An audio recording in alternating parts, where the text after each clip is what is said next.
She had walked for 3 weeks with bleeding feet and an empty stomach. She had buried a husband and lost a child. She had been turned away from 17 doors, called a beggar, a burden, and worse. But when Eleanor Brooks finally collapsed at the iron gates of Highland Crest Ranch, she did not beg for mercy. She demanded honest work. What she could not know was that the man who owned those gates, the cold, silent widower Caleb Whitmore, was fighting his own war against grief. And sometimes, two broken people are exactly what each other needs. If you want to follow Eleanor's journey from rags to redemption, stay with me until the very end. Hit that like button and comment below with the city you're watching from. I want to see just how far this story travels. The rain had stopped 3 days ago, but the mud still clung to everything. Eleanor Brooks pulled her shawl tighter against the October wind and kept walking. Her boots, what remained of them, squelched with each step. The leather split along both soles. The stitching rotted through weeks ago. She had stuffed newspaper inside them, somewhere outside of Cheyenne, but the paper had dissolved into gray pulp that now oozed between her toes with every painful stride. She did not stop. The road stretched ahead like a cruel promise, winding through golden hills dotted with cattle and fence posts that seemed to go on forever. Wyoming territory spread out around her in every direction, beautiful in a way that hurt, because beauty meant nothing when your stomach had forgotten what food felt like. 23 days. That was how long she had been walking. 23 days since she had left the boarding house in Denver with 11 cents in her pocket and a letter of recommendation that turned out to be worthless. 23 days since she had realized that a widow with no family, no skills beyond keeping house, and no references anyone would believe was worth less than the mud on these roads. 17 doors, 17 rejections. The words still echoed in her head, each one a stone dropped into the well of her dignity. We don't take in strays. Try the workhouse in Laramie. You look like trouble, ma'am. Best keep moving. My wife don't want your kind near our children. Your kind. As if poverty were a disease, as if grief were contagious. Eleanor's jaw tightened. She was 31 years old. She had been a wife for 8 years, a mother for 3. She had kept a home, managed accounts, nursed her husband through 2 winters of pneumonia before the 3rd one took him. She had buried her daughter with her own hands in a grave so small it broke something inside her that would never heal. She was not your kind. She was a woman who had survived, and she would keep surviving, even if it killed her. The gates appeared around the next bend, and Eleanor stopped walking for the first time in hours. Iron. Massive iron gates set between stone pillars that rose 10 feet high, each one topped with a carved eagle that seemed to stare down at her with cold judgment. Beyond the gates, a long drive lined with cottonwood trees led up to a house that made Eleanor's breath catch in her throat. Not a house. A mansion. 3 stories of gray stone and white trim, with a wraparound porch and windows that caught the afternoon light like dozens of watching eyes. Smoke curled from 2 of the 6 chimneys, and somewhere behind the main house, Eleanor could see the roofs of barns, stables, and what looked like a bunkhouse large enough to sleep 30 men. This was not a ranch, this was a kingdom. The sign on the gate confirmed it. Highland Crest Ranch, private property, no trespassing. Eleanor stood there for a long moment, her cracked lips pressed together, her hollow cheeks burning with something that might have been shame or might have been the last ember of her pride refusing to die. 18, she thought. This would be door number 18. She reached for the gate. Caleb Whitmore saw her coming up the drive from his study window, and his first thought was that she looked like death walking. Not dramatically, not poetically, just factually. The woman moved like someone who had forgotten that bodies needed rest, each step mechanical and determined in a way that suggested she would keep going until her legs simply stopped working. Her dress had once been blue, maybe, or gray. It was hard to tell under the layers of dust and mud and hard travel. Her hair was hidden under a bonnet that had seen better decades, and she carried nothing. No bag, no bundle, just herself, approaching his front door like she had every right to be there. Caleb turned from the window and checked his pocket watch. 3:40 in the afternoon. The hands had been in for lunch an hour ago, which meant no one was near the main house except Mrs. Patterson in the kitchen and the girls somewhere upstairs with their lessons. He should let Mrs. Patterson handle it.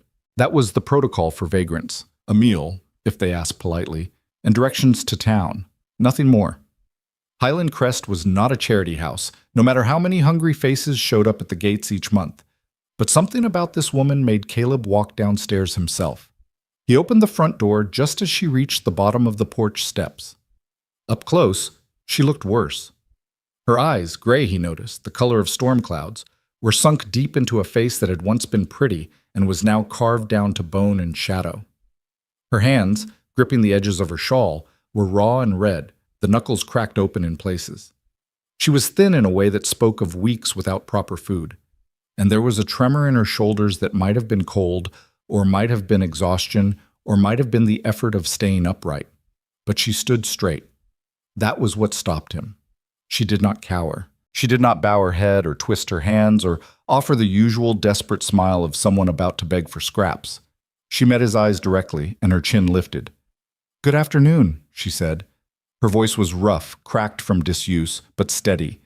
"My name is Eleanor Brooks. I am looking for honest work. Not food, not shelter, not charity. Work." Caleb studied her in silence for a long moment. He was not a man who spoke when he had nothing to say, and right now he was trying to reconcile what his eyes were telling him with what his ears had just heard. "Mrs. Brooks," he said finally, his voice as flat and unrevealing as his expression. "You look like you haven't eaten in a week." 12 days, she corrected without flinching. "But I am not asking for a meal, Mr. Whitmore. Caleb Whitmore." "Mr. Whitmore." She inclined her head slightly, a gesture that somehow managed to be formal despite her appearance. "I am asking for employment. I can cook, clean, mend, keep accounts, manage a household. I am educated, sober, and willing to work hard. I am not asking for charity. I am asking for a chance to earn my keep." "You're asking to work in my house looking like that?" It was a cruel thing to say, and Caleb knew it as the words left his mouth. But he had learned a long time ago that cruelty was sometimes the fastest way to the truth. Eleanor Brooks did not look away. If anything, her jaw tightened further, and something flickered in those storm-gray eyes. Not hurt, but fire. "I am asking to work in your house despite looking like this," she said quietly, "because looking like this is not who I am. It is what happened to me. And what happens to a person is not the same as who they are." The wind picked up, sending a scatter of golden leaves across the porch. Somewhere behind the house, a horse nickered, and a man shouted something about a fence post. Caleb Whitmore stood in his doorway, looking at this ragged woman who should have been begging and was instead lecturing him about character, and felt something shift in his chest that he did not recognize. It had been a long time since anyone had surprised him. "Wait here," he said. He closed the door in her face. Eleanor stood on the porch for 7 minutes. She knew because she counted the seconds, an old habit from the years when time was the only thing she had in abundance. 7 minutes of standing in the cold, watching her breath fog in the air, wondering if she had just made a terrible mistake. She had not begged. That was the one thing she had promised herself back in Denver when everything fell apart. She would not beg. She would not grovel. She would offer what she had, her skills, her labor, her willingness to work until her hands bled. And if that was not enough, then she would move on to the next door. But there might not be a next door. She was out of road, out of towns, out of strength. Highland Crest Ranch was the last property for 20 miles in any direction, and she was not sure she could walk another 20 feet, let alone 20 miles.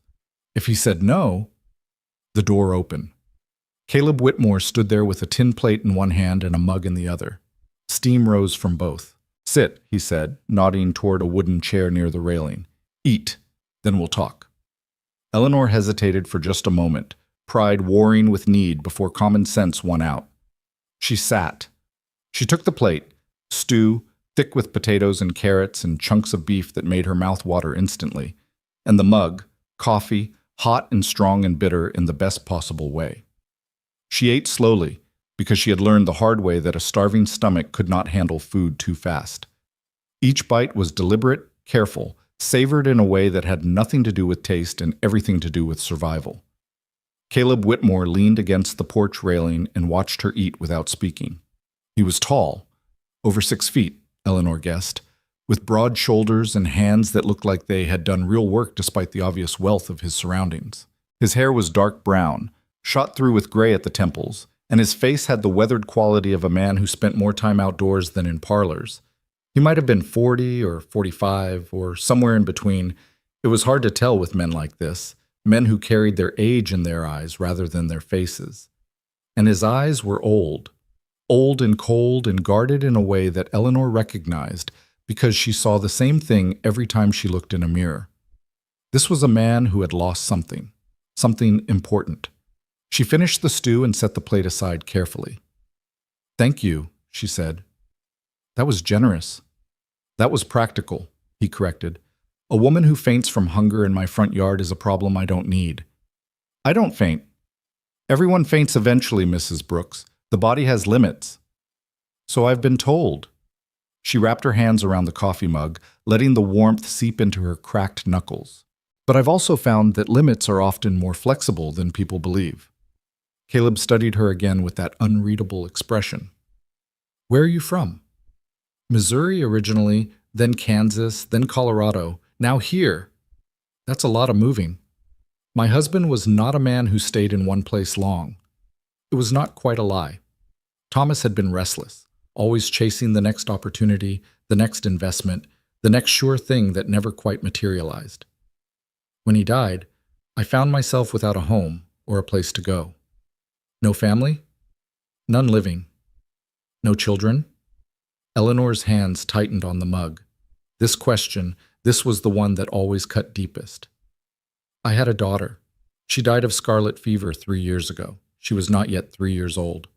The words came out flat, practiced, stripped of the raw grief that still lived in her chest. She had learned to say them that way because the alternative was to not say them at all, and she refused to pretend that Charlotte had never existed.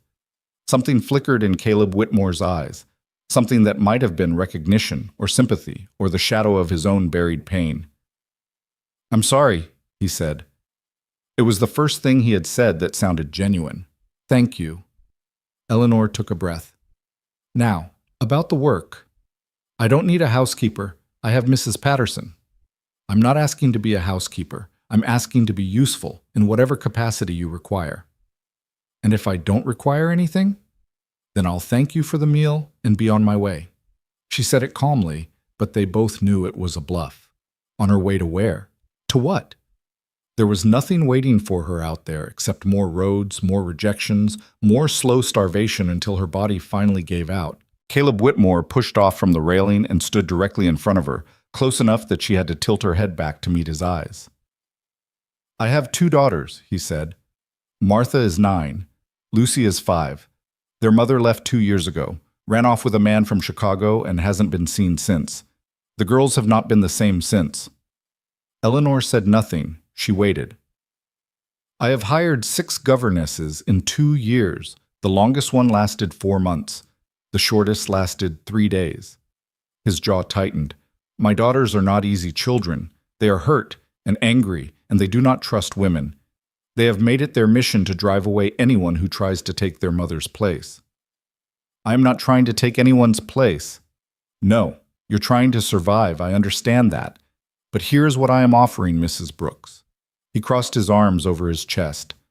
"I will give you food, shelter, and a bed in the servants' quarters. I will not give you wages. Not yet. What I will give you is a trial. 30 days to prove that you can be useful and that you can handle my daughters without running away or breaking down. And if I prove myself, then we discuss wages and permanent employment. And if I fail, then you leave with a letter of reference that might help you find work elsewhere." His eyes hardened. "But, Mrs. Brooks, if you hurt my children, if you lie to me, if you steal from this house or bring any kind of trouble to my doorstep, I will not be merciful. Do you understand?" Eleanor set down the coffee mug and rose to her feet. She was shorter than him by nearly a foot, but she did not feel small. "I understand perfectly, Mr. Whitmore.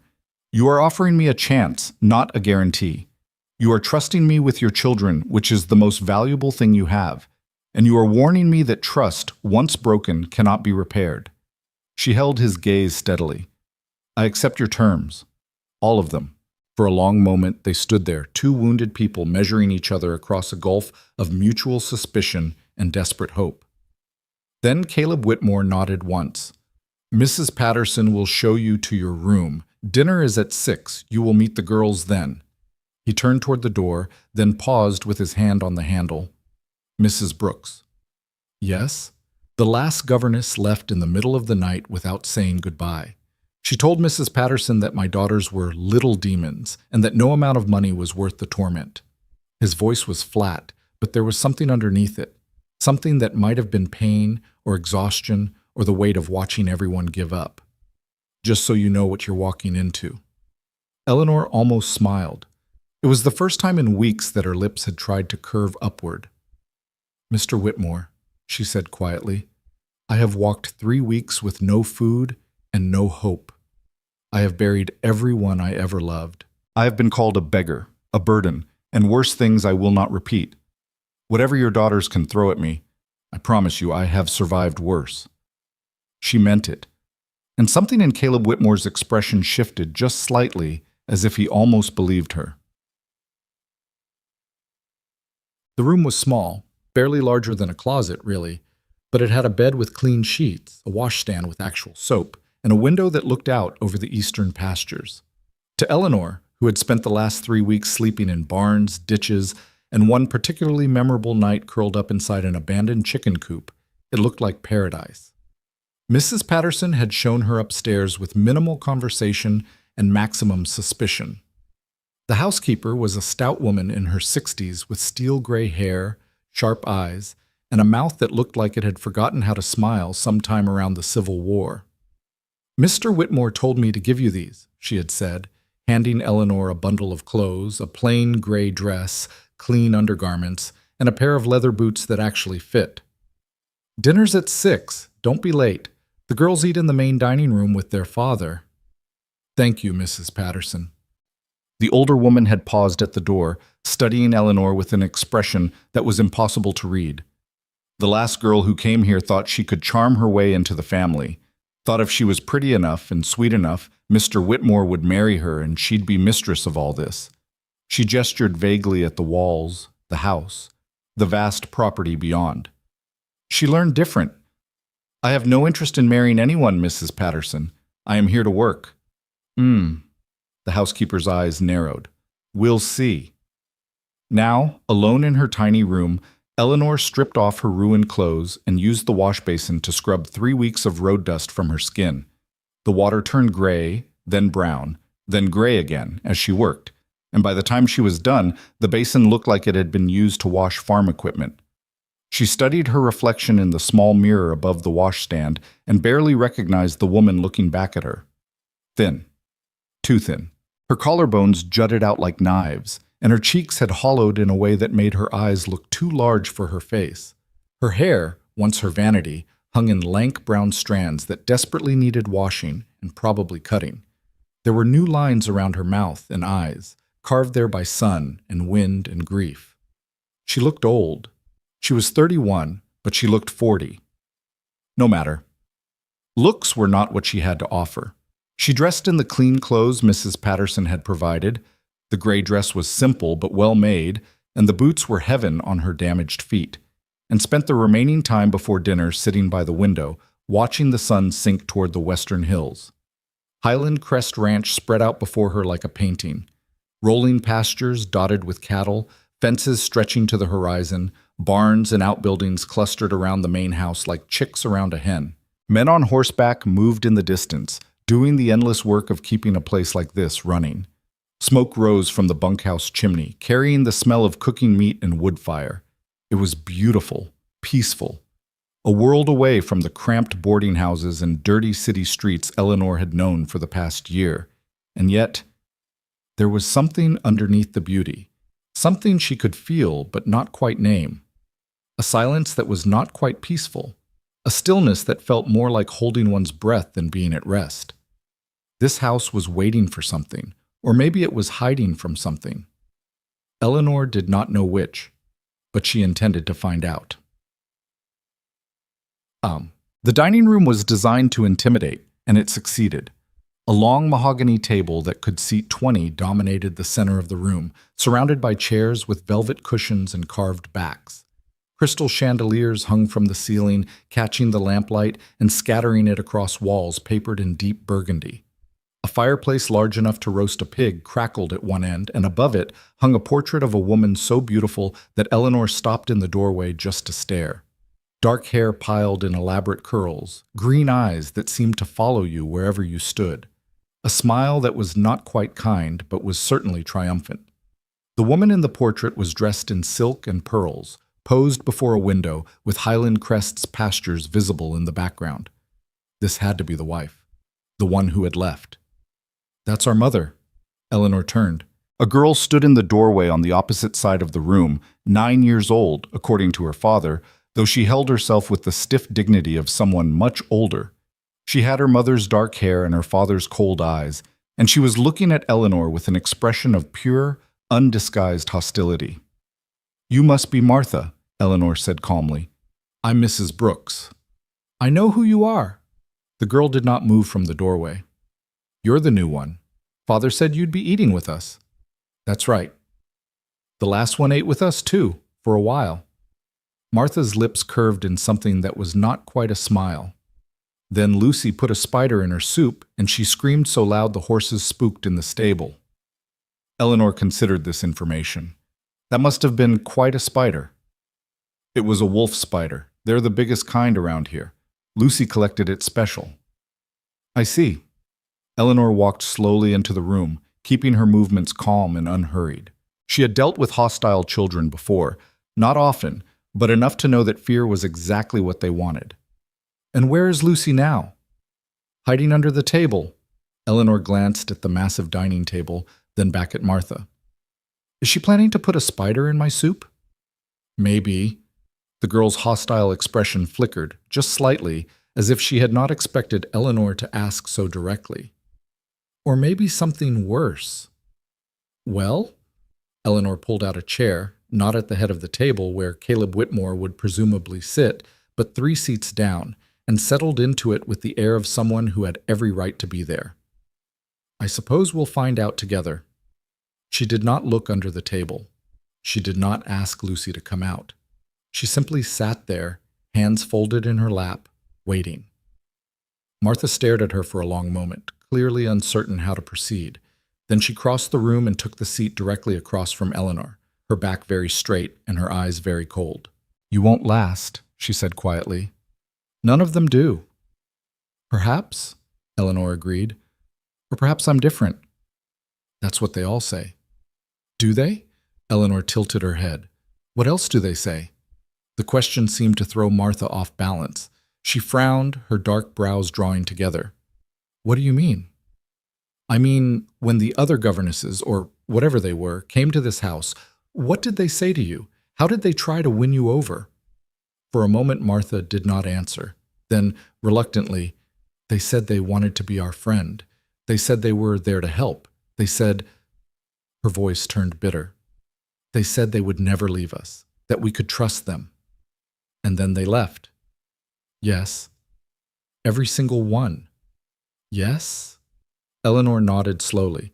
That must have been very painful. Something shifted in Martha's expression. A crack in the armor, quickly covered. "I don't need your pity. I'm not offering pity. I'm offering honesty." Eleanor leaned forward slightly, her gray eyes meeting Martha's dark ones across the gleaming table. "I am not going to tell you that I want to be your friend because we don't know each other yet, and friendship has to be earned. I am not going to tell you that you can trust me because trust has to be proven, not promised. And I am certainly not going to tell you that I will never leave, because that is a promise no honest person can make." Martha's lips parted slightly. Whatever response she had prepared, this was not it. "What I will tell you," Eleanor continued, "is this. I am not here to replace your mother. I am not here to win your love or make you forget your pain. I am here because I need work, and your father offered me a trial. That is all. Whatever else happens, friendship, trust, respect, will have to be built over time, by actions, not words." Silence fell over the dining room. The fire crackled. Somewhere in the distance, a door opened and closed. Then, from beneath the table, a small voice said, "You talk funny." Eleanor did not look down. "Do I?" "Yes." A pause. "You don't sound scared." "That's because I'm not scared, Lucy." "Everyone's scared of us?" "I'm not everyone." Another pause, longer this time. Then a small face appeared at the edge of the table. Round cheeks, tangled brown hair, eyes that were the same storm gray as Eleanor's own. Lucy was 5 years old, according to her father, but she looked younger, fragile in a way that her older sister was not. In her hands she held a jar. Inside the jar, something large and hairy moved. "This is Herman," Lucy said solemnly. "He's my spider." Eleanor looked at the wolf spider, easily 3 inches across, with legs like jointed twigs and a body that seemed to pulse with malevolent life, and felt her skin crawl. She did not scream. She did not flinch. She did not look away. "Hello, Herman," she said calmly. "That's a very nice jar you have." Lucy's eyes went wide. "You're not scared?" "I'm not fond of spiders," Eleanor admitted. "But being not fond of something and being scared of it are different things." The last lady screamed. "I'm not the last lady." Lucy stared at her for a long moment. Then slowly she climbed out from under the table and took the seat next to her sister, still clutching Herman's jar. She did not put the spider anywhere near Eleanor's plate. She just sat there, studying Eleanor with an intensity that was almost unnerving. "Father says you walked here," she said finally, "for weeks and weeks." "3 weeks." "Why?" "Because I had nowhere else to go." "Where's your family?" Eleanor's chest tightened. "I don't have one anymore. They died." "All of them?" "All of them." Lucy considered this, then very quietly, "Our mother didn't die. She just left." Eleanor heard the words beneath the words, the confusion, the hurt, the terrible question that no 5-year-old should have to ask. Why wasn't I enough to make her stay? "I know," Eleanor said gently. "Your father told me." "She's not coming back," Martha said suddenly, her voice hard. "Everyone says she might, but she won't. She chose someone else instead of us." "Martha," Lucy began, "it's true. You know it's true." Martha's hands had curled into fists on the tabletop. "She didn't want us. She never wanted us. And anyone who says different is lying." The words hung in the air like smoke. Eleanor looked at these 2 wounded girls, one armored in anger, one drowning in confusion, and felt something shift in her chest. She knew this pain. She knew what it felt like to be left behind, to wonder what you had done wrong, to lie awake at night replaying every memory and searching for the moment when everything broke. She knew, and she could not fix it. No one could fix it. Some wounds did not heal. They just scarred over, becoming part of who you were. But she could do something else. Something smaller, but perhaps more important. She could stay. "Martha," she said quietly. "Lucy, I am not going to tell you that what your mother did was right. I am not going to explain it or excuse it or pretend it didn't happen. What I'm going to tell you is this. Her choice was about her, not about you. People leave because of who they are, not because of who you are." Lucy's lower lip trembled. Martha's face had gone very still. "I had a daughter," Eleanor continued, her voice steady despite the ache in her throat. "Her name was Charlotte. She was 2 years old when she died. I would have given anything to stay with her, but I couldn't. Sometimes people leave because they choose to, and sometimes people leave because they have no choice at all. But either way," she met both girls' eyes in turn, "either way, it is not your fault. It was never your fault." The dining room was very quiet. Then the door opened and Caleb Whitmore walked in. He paused just inside the threshold, taking in the scene. Eleanor in her borrowed gray dress, hands folded calmly on the table. Martha rigid with suppressed emotion, her dark eyes bright with something that might have been tears. Lucy clutching her spider jar, staring at Eleanor like she had just seen a ghost. "I see you've met," he said neutrally. "Yes," Eleanor replied. "We were just getting acquainted." "And?"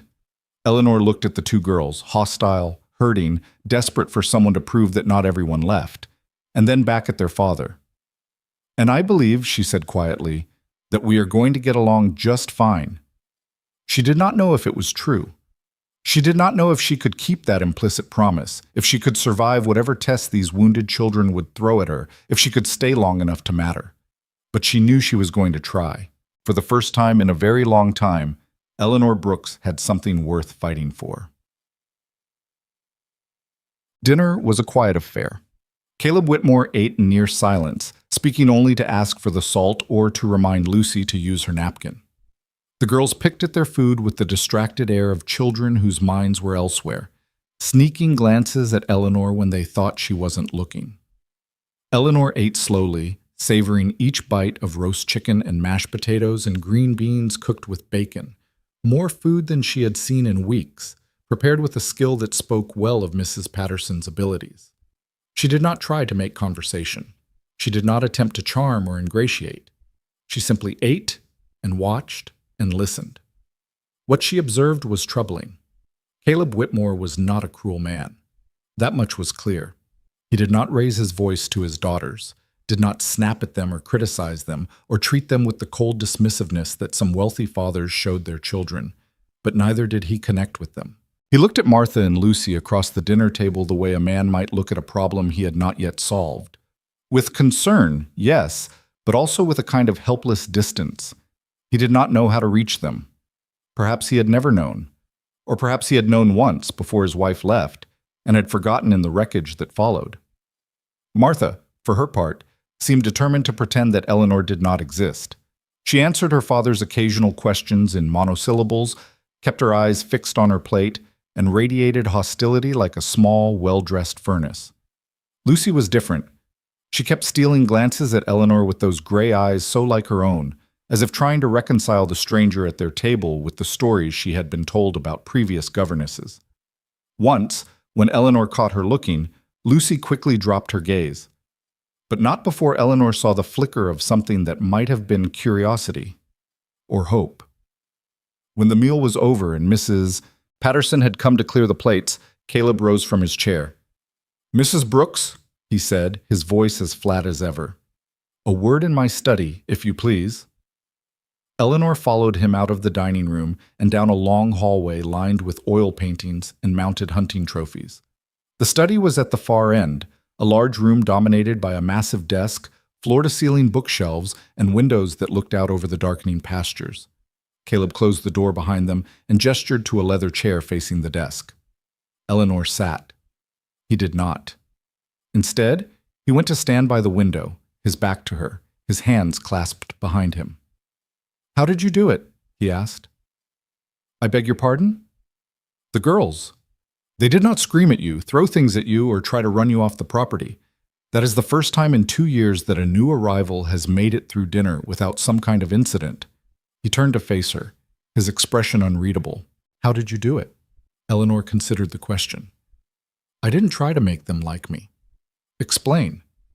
"Every other person who has come here, the governesses, the tutors, whoever, they all wanted your daughters to accept them. They wanted to be welcomed. They wanted to matter." She shook her head slowly. Children who have been abandoned can smell that desperation from a mile away. It reminds them of their own need, their own wanting, their own fear of being left behind again. It makes them feel unsafe. Caleb was watching her with an intensity that might have been unnerving if Eleanor had not already survived far worse. "So what did you do instead?" "I told them the truth. I told them that I was here because I needed work, not because I wanted to replace their mother. I told them that trust had to be earned, not promised. I told them—" She paused. "I told them about my daughter." Something shifted in Caleb's expression. "Your daughter who died." "Yes." "Why would you tell them that?" "Because they needed to know that I understand what it feels like to lose someone, that I am not going to pretend their pain doesn't exist or try to fix it with empty words and false cheer." Eleanor's voice was quiet but steady. "Those girls are not monsters, Mr. Whitmore.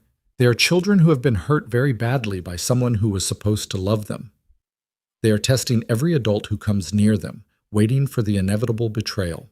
The only way to pass that test is to refuse to play by its rules. Caleb was silent for a long moment.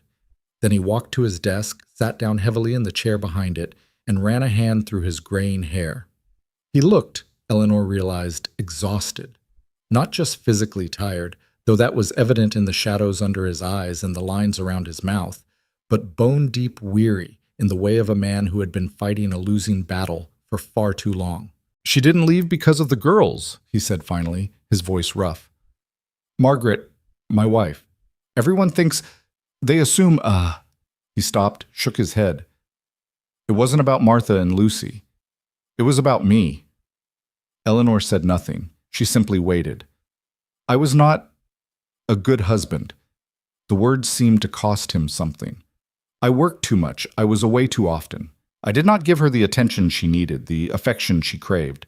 When she found it elsewhere," he spread his hands, "I cannot say I was surprised. Hurt, yes. Angry, but not surprised. And the girls? The girls blame themselves. Martha heard us arguing the night before Margaret left. Heard her say that this place was a prison, that the children were chains holding her down." His jaw tightened. "Martha has not forgiven her. I am not sure she ever will. And Lucy. Lucy was too young to understand. She just knows that her mother was there one day and gone the next, and no one can explain why in a way that makes sense." Eleanor thought of Charlotte, of the last time she had held her daughter, of the fever burning through that small body, of the moment when Charlotte's eyes had closed and simply not opened again. Why? She had asked that question 1,000 times in the months that followed. Why Charlotte? Why then? Why couldn't the doctors do more? Why couldn't prayer help? Why couldn't love be enough to keep someone alive? There was no answer. There never was. Some questions were not meant to be answered, only endured. "Mr. Whitmore," she said quietly, "I cannot fix what your wife broke. No one can. But I can promise you this. I will not lie to your daughters. I will not make promises I cannot keep. And I will not abandon them without warning, no matter how difficult things become. Even if they make your life miserable, even then." Why? The question was sharp, almost aggressive. What do you have to gain from staying?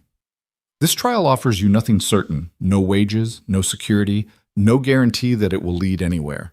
Why would you endure what my daughters will put you through for a chance that might amount to nothing? Eleanor met his eyes steadily. "Because I have nothing left to lose, Mr. Whitmore. Everything I loved is gone. Everything I built has been destroyed. I am 31 years old, and I have buried my husband, my child, and every hope I ever had for the future. What your daughters can do to me, what anyone can do to me, cannot possibly hurt worse than what I have already survived."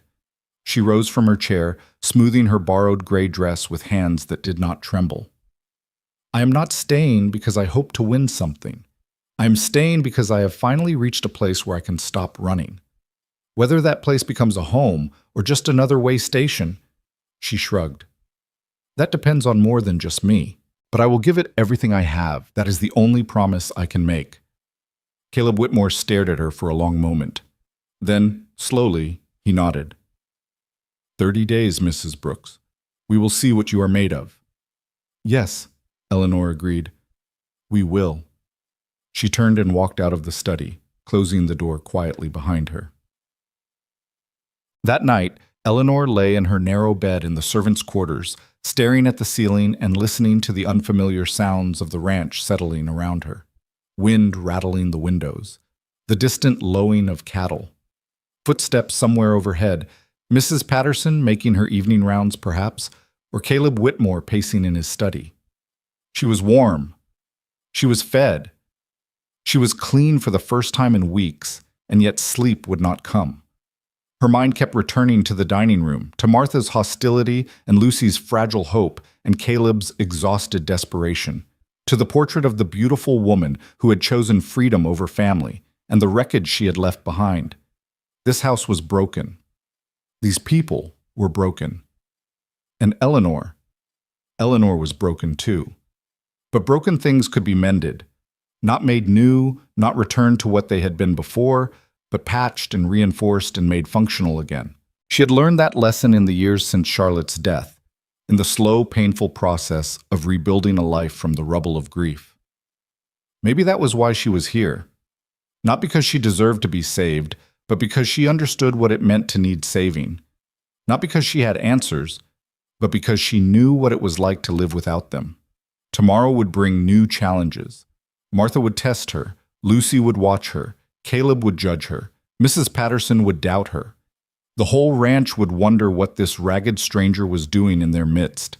But for tonight, for this one quiet night, Eleanor Brooks was exactly where she needed to be. She closed her eyes and slept without dreams.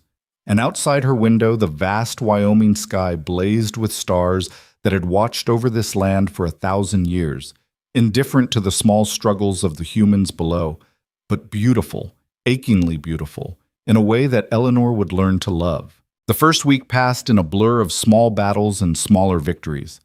Eleanor rose each morning before dawn, dressing in the darkness of her tiny room and making her way to the kitchen before Mrs. Patterson had finished stoking the fires.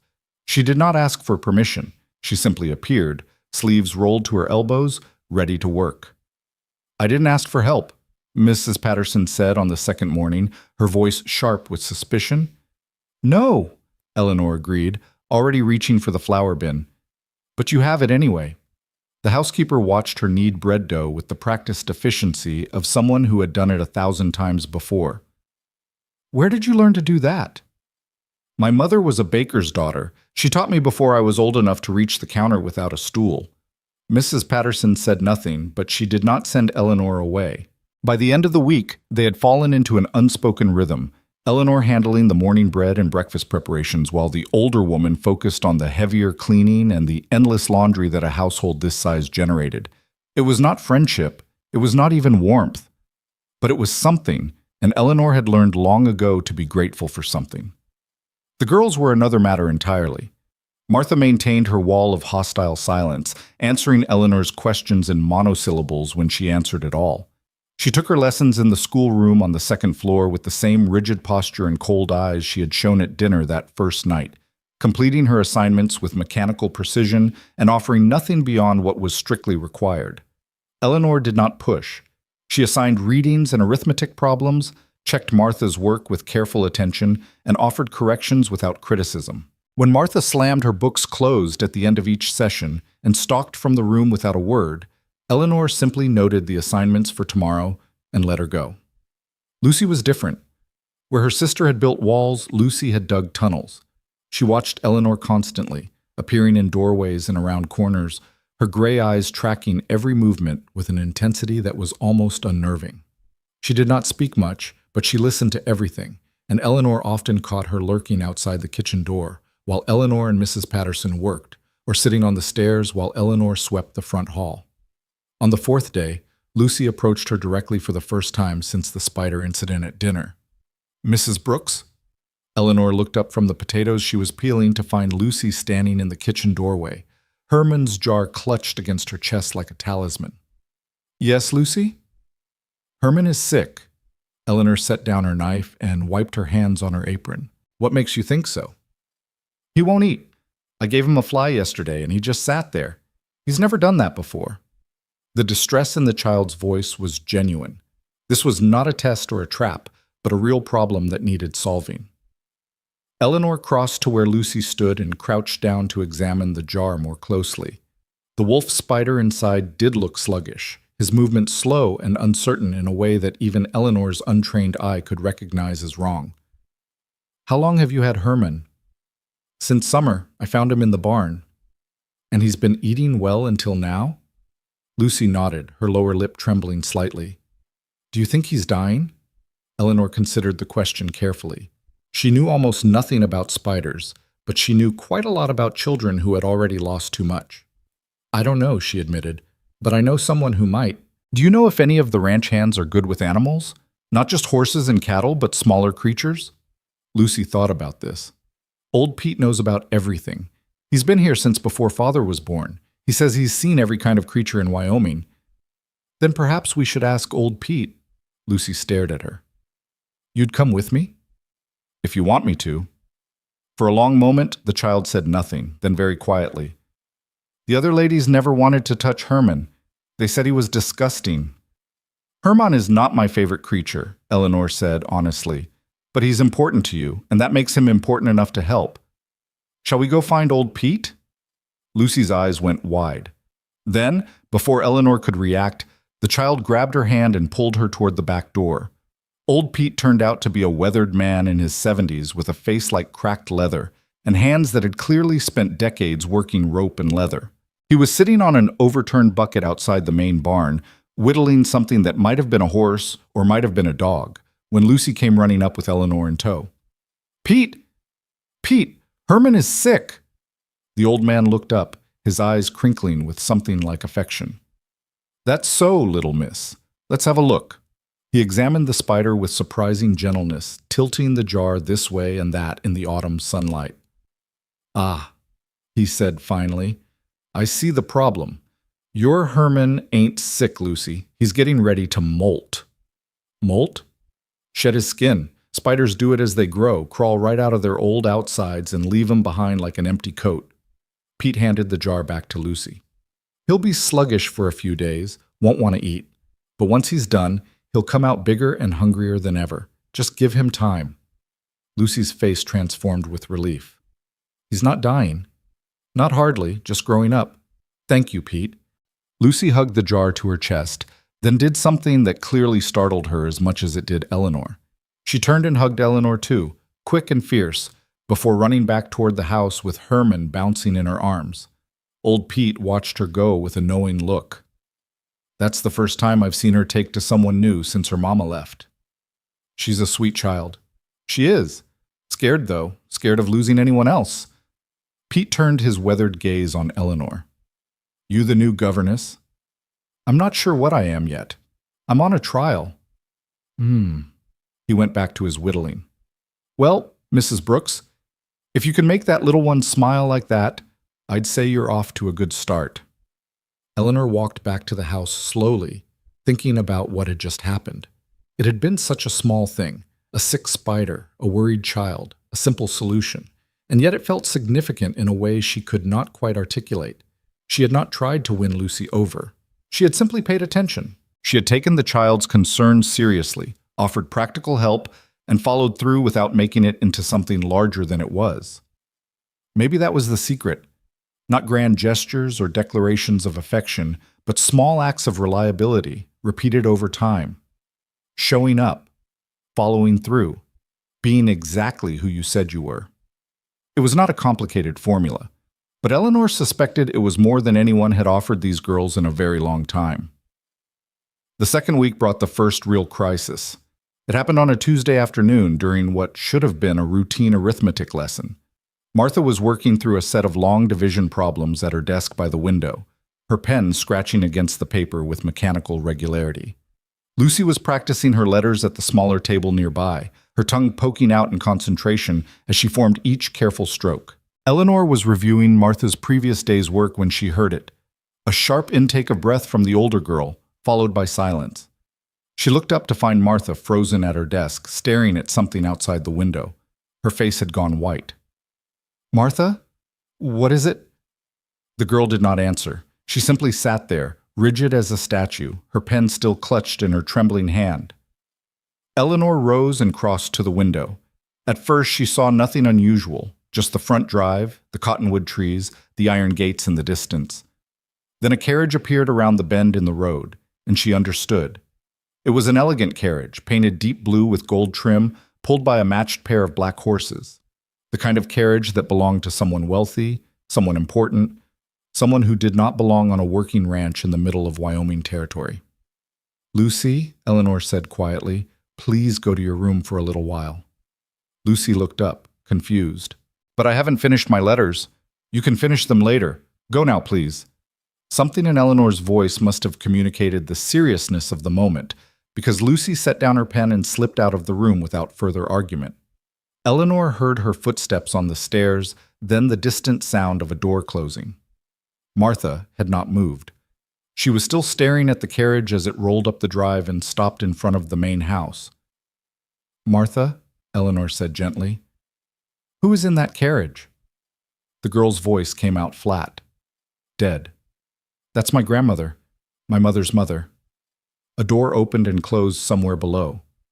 Voices echoed in the entrance hall. Caleb Whitmore's deep tones, sharp with something that might have been anger or might have been fear, and a woman's voice, cultured and cold, cutting through his words like a knife through butter. I have every right to see my granddaughters, Caleb. You cannot keep them from me forever. I can and I will, Helen. You are not welcome in this house. The law disagrees. I have a letter from my lawyer. Martha's pen snapped in her hand. Eleanor turned to find the girl staring at the broken pieces, blood welling from a cut on her palm where the splintered wood had pierced her skin. She seemed not to notice. Martha. Eleanor crouched beside the desk and carefully took the girl's injured hand in her own. Let me see. She wants to take us. Martha's voice was still flat, but her hand was shaking. She's been trying since Mother left. She says Father is unfit. She says we need a proper home, a proper education, a proper mother figure. And what do you say? For the first time since the carriage appeared, Martha looked directly at Eleanor. Her dark eyes were blazing with a fury that seemed too large for her 9-year-old frame. She's a liar. She never cared about us before. She never visited, never wrote, never sent birthday gifts or Christmas presents. She only wants us now because it would hurt Father, because taking us away is the only way she can punish him for not making Mother happy. Eleanor processed this information quickly. A custody battle. A vindictive grandmother. A father who was clearly struggling to hold his family together. No wonder Caleb Whitmore kept such careful watch over his daughters. No wonder he tested every person who came near them. The voices from downstairs were getting louder. You cannot simply show up unannounced and demand, I can and I have, Caleb. And unless you want this to become even more unpleasant, you will let me see Martha and Lucy. Now. Eleanor made a decision. Martha, stay here. Do not come downstairs unless your father calls for you. Do you understand? The girl's eyes widened. What are you going to do? I'm going to buy your father some time. Now stay here and do not let your sister out of her room. Before Martha could respond, Eleanor was out the door and moving down the hallway. She descended the main staircase with unhurried steps, her borrowed gray dress brushing against her ankles, her expression carefully neutral. The entrance hall was exactly as tense as it had sounded from above. Caleb Whitmore stood with his back to the stairs, his shoulders rigid with barely controlled rage. Facing him was a woman in her late 50s, dressed in a traveling suit of deep green velvet that must have cost more than Eleanor had earned in a year of honest work. She was beautiful in the way that expensive things are beautiful, polished, preserved, utterly artificial. Behind her stood a man in a dark suit, holding a leather case that almost certainly contained legal documents. Ah, the woman said, catching sight of Eleanor on the stairs. Her eyes swept over the plain gray dress, the practical boots, the face that still bore the marks of recent hardship. And who is this? Another one of your servants, Caleb? Mrs. Brooks is my daughter's companion, Caleb said, not turning around.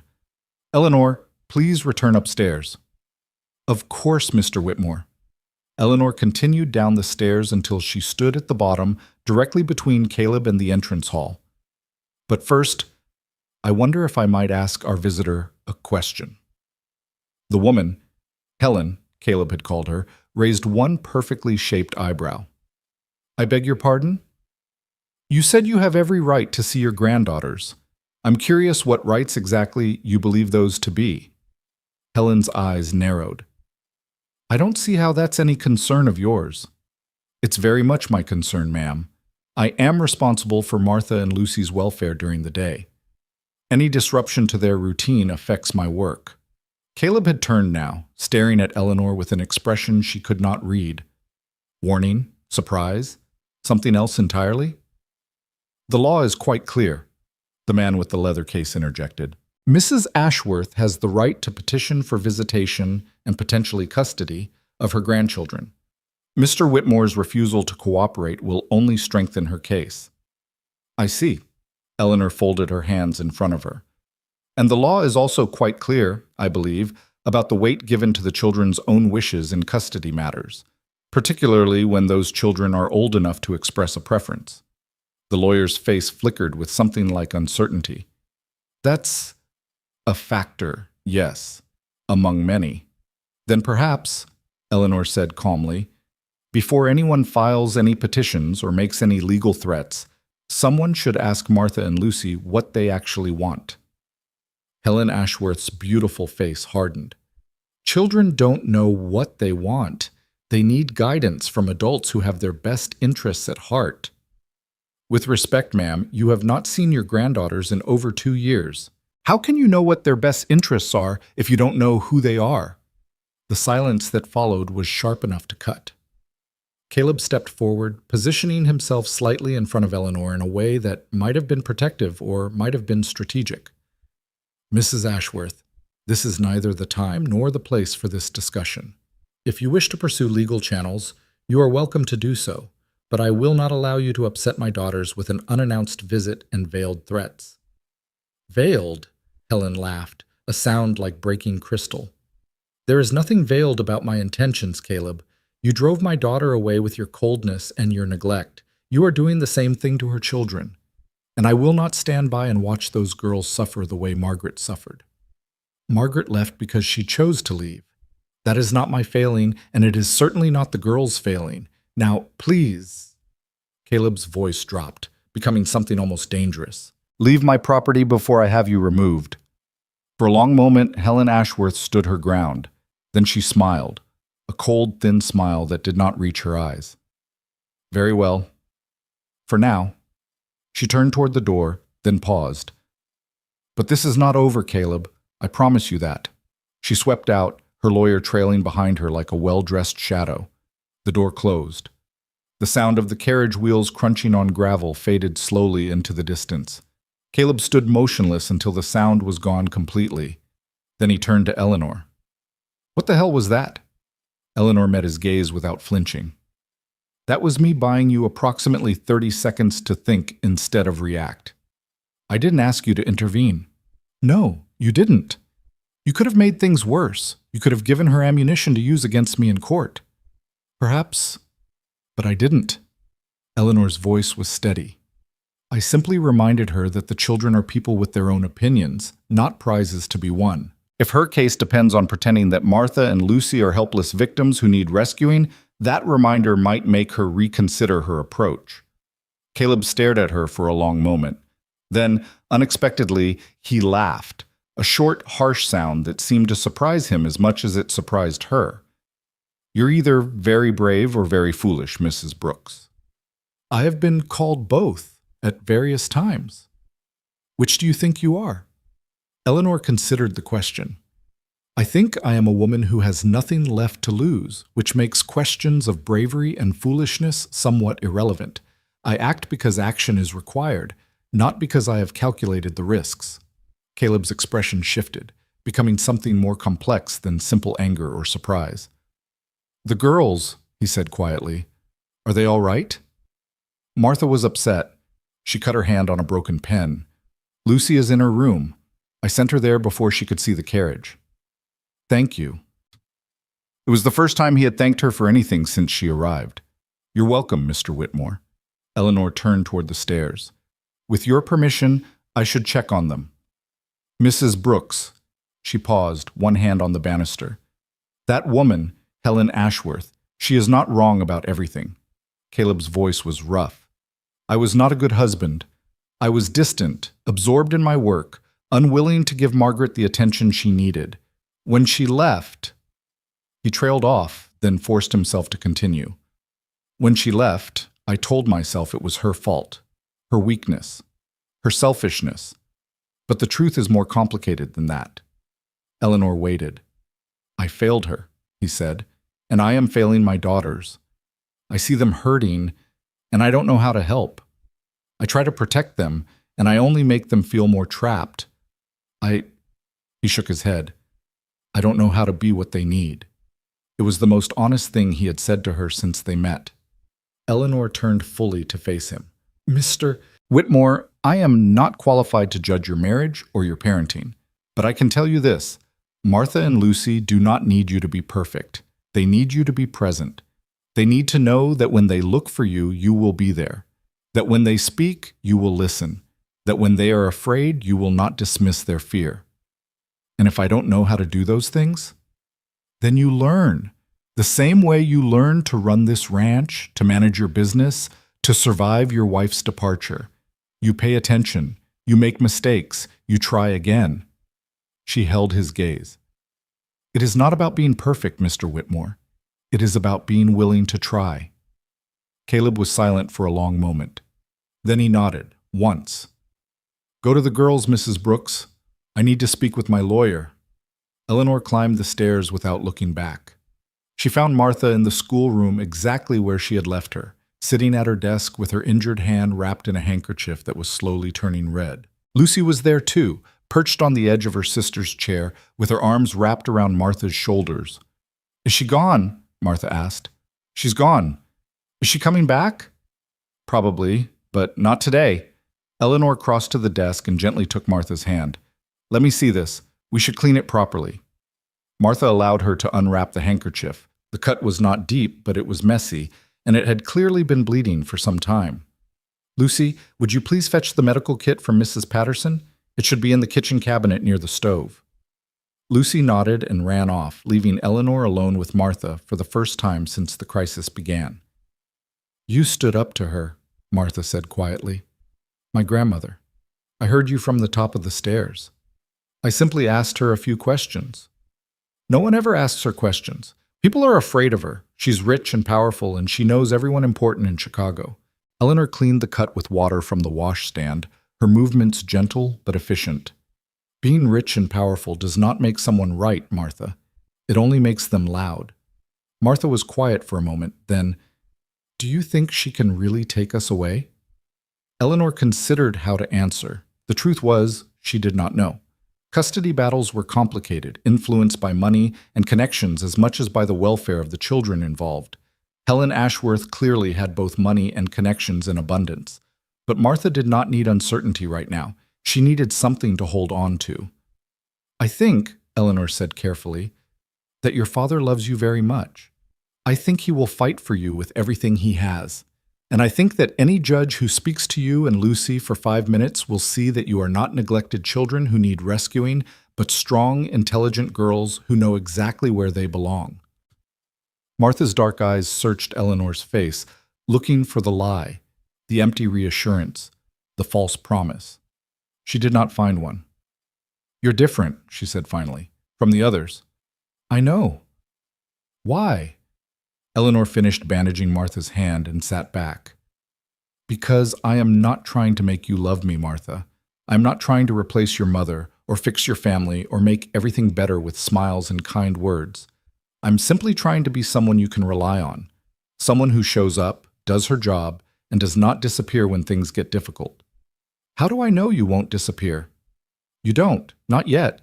But every day that I am still here, every morning that I show up for lessons, every time something hard happens, and I stay instead of running, that is how you will know. Not through promises, but through proof. Martha looked down at her bandaged hand. When she looked up again, something in her expression had shifted, not softened exactly, but opened, just a crack. I still don't like you, she said. That's fair. But I don't hate you anymore. That's progress. For the first time since Eleanor had arrived at Highland Crest Ranch, Martha almost smiled. The third week brought the first frost. Eleanor woke one morning to find the world transformed, every surface coated in delicate white crystals, the pastures sparkling in the early light like fields scattered with diamonds. Her breath fogged in the cold air of her tiny room, and she dressed quickly, layering her warmest clothes and wrapping her shawl tight around her shoulders. Downstairs, Mrs. Patterson was already building up the fires, muttering about the early cold and the extra wood that would need to be brought in from the shed. Can I help? Eleanor asked. The older woman glanced at her, and something in her face had changed over the past weeks. Not quite warmth, but an absence of the hostility that had been there before. You can take breakfast up to the girls. I'll manage the fires. It was the first time Mrs. Patterson had asked Eleanor to serve the children directly, rather than simply helping in the kitchen. A small thing, but significant. Eleanor prepared a tray with hot oatmeal, fresh bread, and 2 cups of warm milk, then carried it carefully up the stairs to the nursery where the girls took their breakfast. She found them both at the window, still in their nightgowns, staring out at the frosted world with matching expressions of wonder. "It's so beautiful," Lucy breathed. "Look at how everything sparkles." "It's just frost," Martha said, but her voice lacked its usual hard edge. "It happens every year. But it's still beautiful. Even if it happens every year, it's still beautiful every time." Lucy turned to see Eleanor in the doorway. "Mrs. Brooks, come look." Eleanor set down the tray and crossed to join them at the window. From up here, the view was even more stunning. Miles of frosted pastures rolling toward distant mountains that were already capped with snow, the whole landscape glittering under a sky so blue it hurt to look at. "It is beautiful," she agreed. "In Missouri, where I grew up, we used to say that the first frost was winter knocking on the door." "What did you say back?" Lucy asked. "We said, 'Not yet, please, we're not ready.' But winter never listened. It always came anyway." Lucy giggled. Martha almost smiled. "Eat your breakfast before it gets cold," Eleanor said, "and then we have lessons." "Can we have lessons outside today?" Lucy asked eagerly. "Just this once. We could study the frost. You could teach us about how it forms and why it sparkles and—" "That's a childish idea," Martha interrupted. "Lessons are for the schoolroom." But Eleanor was already thinking. "Actually, Lucy, that's not a bad suggestion. There's quite a lot of science in frost formation. Crystalline structures, temperature differentials, the behavior of water molecules. We could make it an educational expedition." Martha stared at her. "You're serious?" "I'm always serious about learning. The best lessons happen when students are engaged with their subject matter." Eleanor tilted her head. "Unless you'd rather stay inside and do long division?" The question hung in the air for just a moment. Then Martha shrugged, trying to look indifferent. "I suppose an outdoor lesson wouldn't be entirely pointless." An hour later, the three of them were bundled in warm coats and sturdy boots, exploring the frosted gardens behind the main house. Eleanor explained the science of frost formation, while Lucy collected samples of particularly beautiful ice crystals, and Martha took notes in a small leather journal she had produced from somewhere in her room. It was the first time the three of them had done anything together that was not strictly required. The first time the girls had chosen to spend time with Eleanor rather than simply enduring her presence. Small victories, Eleanor thought, one after another. They were examining a spider web that had been transformed into a lace of ice crystals when they heard the shouting. It came from the direction of the barns, men's voices, urgent and angry, mixing with the sound of a horse in distress. Eleanor straightened immediately, her body tensing with the instinct that trouble was coming. "Girls, go inside, now!" "But what's happening?" Lucy asked. "I don't know. That's why you're going inside while I find out. Go to Mrs. Patterson and stay with her until I come for you." For once, neither girl argued. They ran for the house, Martha pulling Lucy along by the hand, while Eleanor picked up her skirts and hurried toward the source of the commotion. She found a crowd gathered outside the main barn. Ranch hands, stable boys, and at the center of the chaos, Caleb Whitmore himself, his face white with fury. "Who let him out?" Caleb was demanding. "Who opened that gate?" "Sir, we don't know," one of the hands was saying. "We came in this morning and the gate was already open. Storm must have smelled the mares because he went straight for the breeding paddock." "Storm is not supposed to be anywhere near the breeding paddock. He's wild, he's dangerous, and he could have killed someone." Caleb ran a hand through his hair. "Where is he now?" "Pete's got him cornered in the south pasture, but it took 4 men to get him there. He kicked Jim in the shoulder, might be broken." Eleanor approached cautiously, not wanting to interrupt but needing to understand what was happening. One of the younger hands noticed her and touched his hat. "Ma'am, you shouldn't be here. Storm's a killer when he's riled up." "Storm?" "Mr. Whitmore's stallion. Wild Mustang he captured 3 years ago. Never been broken, never been tamed. Mr. Whitmore keeps trying, but that horse won't let anyone near him." Eleanor looked toward the south pasture, where she could just make out a knot of men on horseback surrounding something, a dark shape that was rearing and plunging and screaming with rage. "If he can't be tamed, why keep him?" The hand shrugged. "Mr. Whitmore says he sees something in that horse, potential or some such. But if you ask me, some creatures are just born wild and stay that way. No amount of patience or kindness is going to change their nature." Eleanor watched the distant struggle for a long moment. Then she turned and walked back toward the house, her mind working through what she had just witnessed. A wild stallion. A man who refused to give up on him. A pattern of behavior that suggested more about Caleb Whitmore than he probably realized. Some creatures are just born wild. No amount of patience or kindness is going to change their nature. Or maybe some creatures were born wild, and the kindness they needed was not the kind that tried to change them, but the kind that let them be what they were while slowly earning their trust. Maybe the same was true of wounded children. Maybe the same was true of wounded men. That evening, after the girls were in bed and the house had settled into its nighttime quiet, Eleanor sat in the kitchen with a cup of tea and tried to make sense of everything that had happened since she arrived at Highland Crest Ranch. 3 weeks. She had been here 3 weeks. In that time, she had earned something like acceptance from Mrs. Patterson, something like curiosity from Lucy, and something like grudging respect from Martha. She had stood up to a wealthy matriarch, helped calm a crisis, and turned a frost-covered morning into a lesson that both girls had actually enjoyed. She had also learned more about Caleb Whitmore than he had probably intended to reveal. His guilt over his failed marriage, his fear of losing his daughters, his determination to tame a horse that everyone else had given up on, because he saw something in that wild creature that no one else could see. He was not a bad man. He was a lonely man, a grieving man, a man who had built walls around his heart so thick that even his own children couldn't get through. Eleanor understood that. She had her own walls. The kitchen door opened and Caleb himself walked in.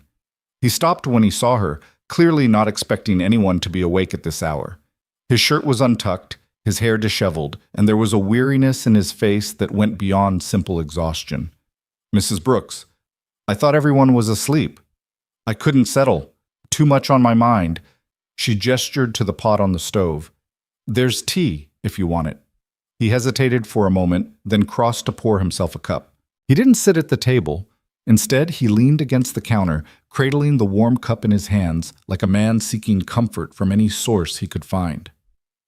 "I heard about the horse," Eleanor said. "Is your man all right, the one who was kicked?" "Jim will heal. Broken collarbone, but nothing worse." Caleb took a long drink of tea. "I should have put that horse down 3 years ago. Everyone said so, but I couldn't." "Why not?" "Because..." He trailed off, staring into his cup. "Because when I first saw him, running wild across the plains with his herd, he was the most beautiful thing I had ever seen. Pure freedom, pure fire. I thought if I could just earn his trust, if I could just show him that not all humans were enemies." He shook his head. 3 years later, and he still tries to kill anyone who gets close. Maybe he's not ready to trust yet. Maybe he never will be. Maybe. But you're still trying. Caleb looked at her then, really looked, in a way he had not since that first day on the porch. "Why do you care, Mrs. Brooks? About a horse you've never met?" "I care because I understand him." Eleanor set down her teacup. "I spent 3 weeks walking across this territory with nothing but the clothes on my back and the grief in my heart. Every person who looked at me saw something to be feared or pitied or dismissed. No one saw me. They saw a problem to be solved, a burden to be passed along, a creature that had outlived its usefulness." She held his gaze steadily. "When I arrived at your gates, I expected the same treatment. Another rejection. Another door closed in my face. But you looked at me and saw something else. Not charity, not pity. A chance. You gave me a chance to prove what I was worth. And that chance..." Her voice caught slightly. "That chance saved my life. Not because I was starving, though I was, but because it reminded me that I still had something to offer. That I was not just a burden to be endured, but a person with skills and dignity and value." The kitchen was very quiet. The fire had burned low, casting flickering shadows across the walls. "Storm is not just a horse to you," Eleanor continued softly. "He's proof that you haven't given up. On wildness, on freedom, on the possibility that broken things can be made whole again. If you tamed him, it would mean something. It would mean that all the patience, all the hope, all the refusal to surrender, it would mean that was worth something." Caleb was staring at her with an expression she could not read. "And if I can't tame him?" If he stays wild forever, no matter what I do? Then you will have tried. And trying, continuing to try when everyone else has given up, that means something too. Eleanor rose from her chair. Good night, Mr. Whitmore. Thank you for the tea. She was halfway to the door when his voice stopped her. Eleanor. She turned. It was the first time he had used her first name. You're not like anyone I've ever met. I know. She almost smiled. Good night, Caleb. She walked out of the kitchen and up the stairs to her small room, and behind her Caleb Whitmore sat alone in the dying firelight, thinking thoughts he had not allowed himself to think in a very long time. The fourth week began with rain. It came in from the west in great gray sheets, drumming against the windows and turning the ranch roads into rivers of mud. The hands grumbled about the weather, the cattle huddled together in the pastures, and the entire household seemed to contract inward, seeking warmth and shelter from the relentless downpour. For Eleanor, the rain brought an unexpected gift: time. With outdoor work impossible and the roads impassable, the normal rhythms of ranch life slowed to a crawl. Lessons lasted longer. Meals became more leisurely. And for the first time since she arrived, Eleanor had hours to fill that were not already claimed by work or study. She spent them with the girls. Not in the schoolroom with its formal desks and blackboard and sense of obligation, but in the library, a warm, wood-paneled room lined with more books than Eleanor had seen in years. They read aloud to each other, taking turns with chapters of adventure novels and collections of poetry. They played cards at a table by the fire. They told stories, real ones, about their lives, their fears, their memories. Lucy talked about her mother. Not the leaving, she was still too young to fully understand that, but the before. The way Margaret used to smell like roses, the songs she would sing at bedtime, the feeling of being held, safe and warm, in arms that no longer reached for her. Martha talked about her father, about how different he had been before, how he used to laugh and play and carry her on his shoulders across the pastures, about watching him close himself off, piece by piece, as the marriage crumbled, about the night her mother left, when she had heard him crying in his study and been too afraid to go to him. Eleanor talked about Charlotte. She had not meant to. She had kept that wound closed for so long, wrapped in layers of survival and forward motion, that she had almost forgotten it was there. But something about these two damaged girls, with their own motherless grief, made her want to share it.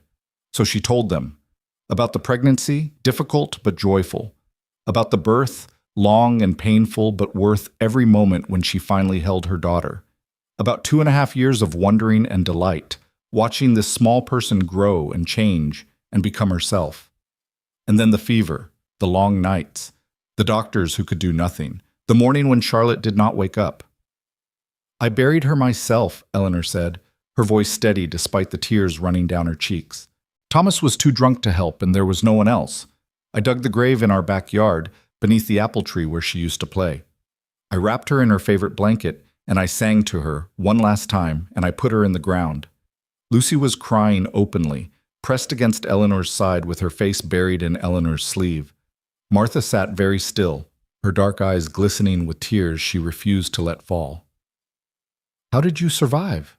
Martha asked. After. How did you keep going? Eleanor thought about the question carefully. I almost didn't. For a long time I wanted to stop, to close my eyes and not open them again. But then I realized something. What? Charlotte loved me. She trusted me completely the way only a child can trust. And the best way I could honor that love was to keep living. Not because I wanted to, but because she would have wanted me to. Because every day that I survived, every step I took forward, was proof that her life had mattered. That she had made me stronger, not weaker.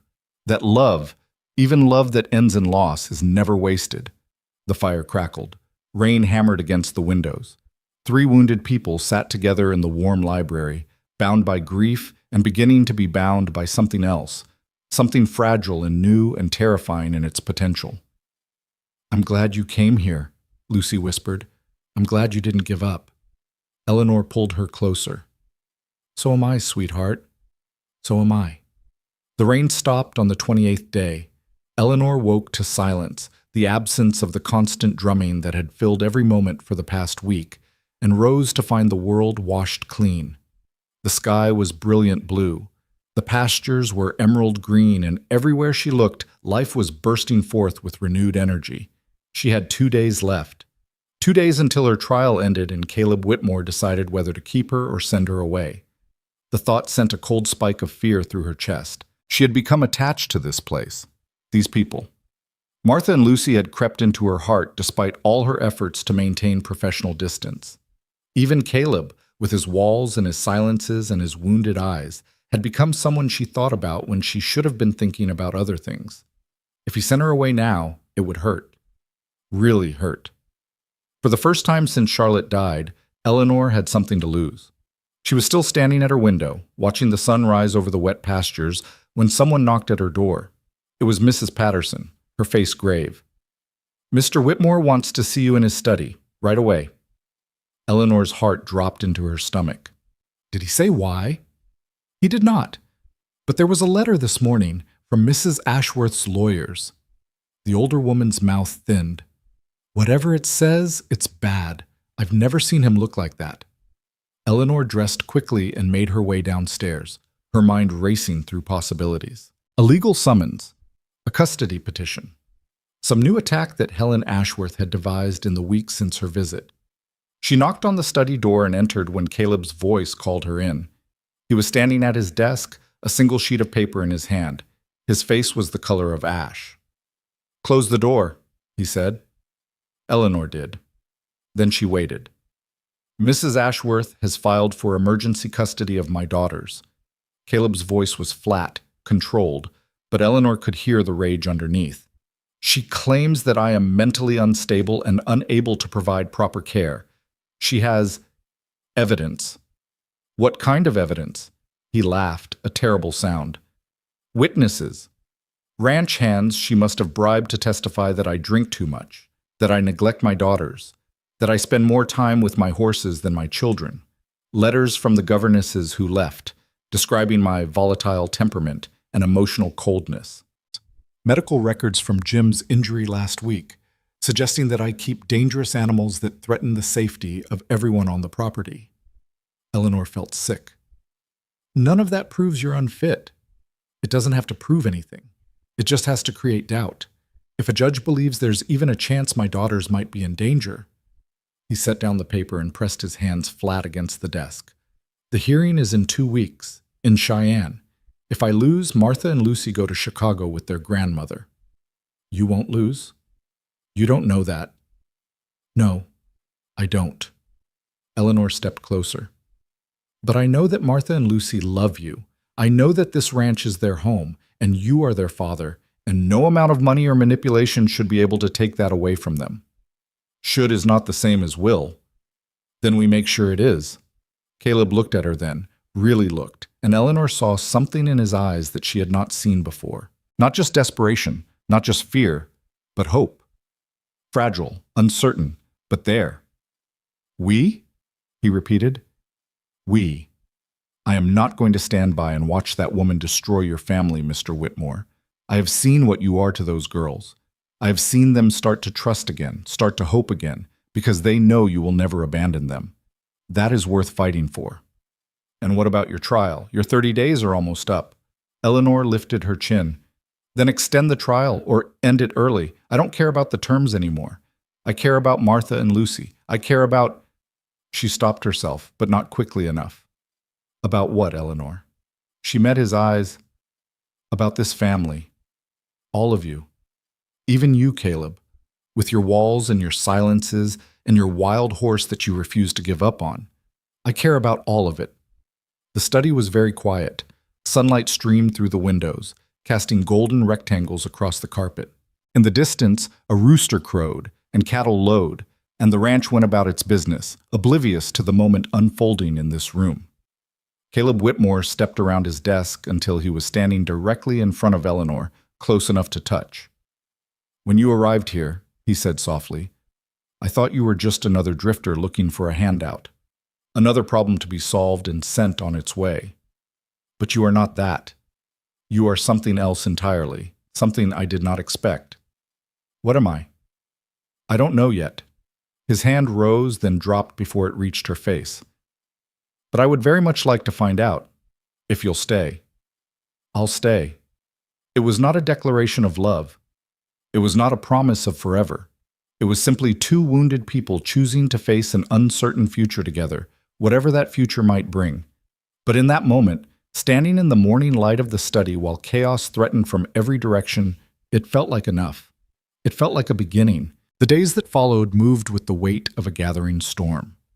Caleb threw himself into preparations for the custody hearing, spending long hours locked in his study with his lawyer, a thin-faced man named Harrison who had traveled from Cheyenne to help build the defense. Letters went out to every person who might testify to Caleb's character: business associates, longtime ranchers, the minister from the church in town. Legal documents piled up on the desk like snowdrifts, and the tension in the house grew thick enough to taste. Eleanor kept the girls as sheltered from it as she could, but children are not easily fooled. Martha had taken to listening at doors again, her dark eyes following every visitor, every messenger, every piece of correspondence that arrived at the ranch. Lucy clung to Eleanor's skirts with an intensity that spoke of deep, wordless fear. "Are we going to have to leave?" Lucy asked one morning, her voice small and trembling. "Is grandmother going to take us away?" Eleanor knelt down to meet her eyes. "Your father is fighting very hard to make sure that doesn't happen, and I am going to help him fight. Do you trust me, Lucy?" The child nodded, though her lower lip still trembled. "Then trust that I will not let anyone take you anywhere you don't want to go, not without a fight." It was a promise Eleanor was not entirely sure she could keep, but she meant every word of it. On the 5th day after the letter arrived, Eleanor was helping Mrs. Patterson hang laundry in the side yard when she heard hoofbeats approaching fast from the main road. She set down the sheet she had been pinning and moved to the corner of the house, shading her eyes against the midday sun. A rider was coming up the drive at a gallop, his horse lathered and wild-eyed. It was one of the younger hands, Tommy, Eleanor thought his name was, and even from this distance she could see the panic on his face. He pulled up in front of the main house just as Caleb emerged onto the porch, drawn by the sound. "Mr. Whitmore, you need to come quick. It's Storm. He's gotten out again, and this time he's heading for town." Caleb's face went white, then hard. "How the hell did he get out?" "Don't know, sir. Gate was standing wide open when we came to check on him. Pete thinks someone let him out on purpose." Eleanor felt her stomach drop. Someone let him out on purpose. The words echoed in her head with terrible implications. Caleb was already moving, calling for his horse, shouting orders to the hands who had gathered at the sound of the commotion. Within minutes, a group of riders had assembled and was thundering down the drive toward town, leaving a cloud of dust hanging in the still air. Eleanor stood frozen for a moment, her mind racing. Storm loose in town was dangerous, a wild stallion among people who didn't know how to handle him, among children who might run toward the excitement instead of away from it. But that wasn't what worried her most. If Storm hurt someone, if he killed someone, it would be exactly the kind of evidence Helen Ashworth needed to prove that Caleb Whitmore was unfit to care for his own daughters, a man who kept dangerous animals, who couldn't control his own property, who put innocent people at risk through negligence or incompetence. This was not an accident. This was sabotage. She turned and ran into the house, taking the stairs two at a time until she reached the schoolroom where Martha was supposed to be working on her arithmetic. The room was empty. Eleanor's heart stopped for a single, terrible beat. Then she heard it. Voices, coming from the direction of the back staircase that led down to the kitchen. She followed the sound and found Martha pressed against the wall at the bottom of the stairs, listening to a conversation taking place in the kitchen doorway. "Told you, I don't know anything about a horse." The voice was unfamiliar, male, rough, defensive. "I'm just here looking for work." "There's no work here for strangers." That was Mrs. Patterson, her voice sharp with suspicion. "And I'll thank you to take yourself off this property before I call the hands." "The hands are all gone, ma'am. Rode off toward town a few minutes ago. Seems like something exciting is happening." A pause. "Must be lonely out here, with everyone gone. Just you and those two little girls." Eleanor moved before she could think. She stepped past Martha, pushed through the kitchen door, and found herself face to face with a man she had never seen before. He was tall and lean, with the look of someone who had spent too many years doing hard living. His clothes were worn but not ragged, and there was a calculating gleam in his pale eyes that made Eleanor's skin crawl. Mrs. Patterson was standing near the stove, a heavy iron skillet gripped in both hands like a weapon. Her face was set in lines of grim determination, but Eleanor could see the fear underneath. "Can I help you?" Eleanor's voice came out steady, calmer than she felt. The stranger's eyes swept over her, assessing. "Well, well, another lady of the house. This place is fuller than it looks."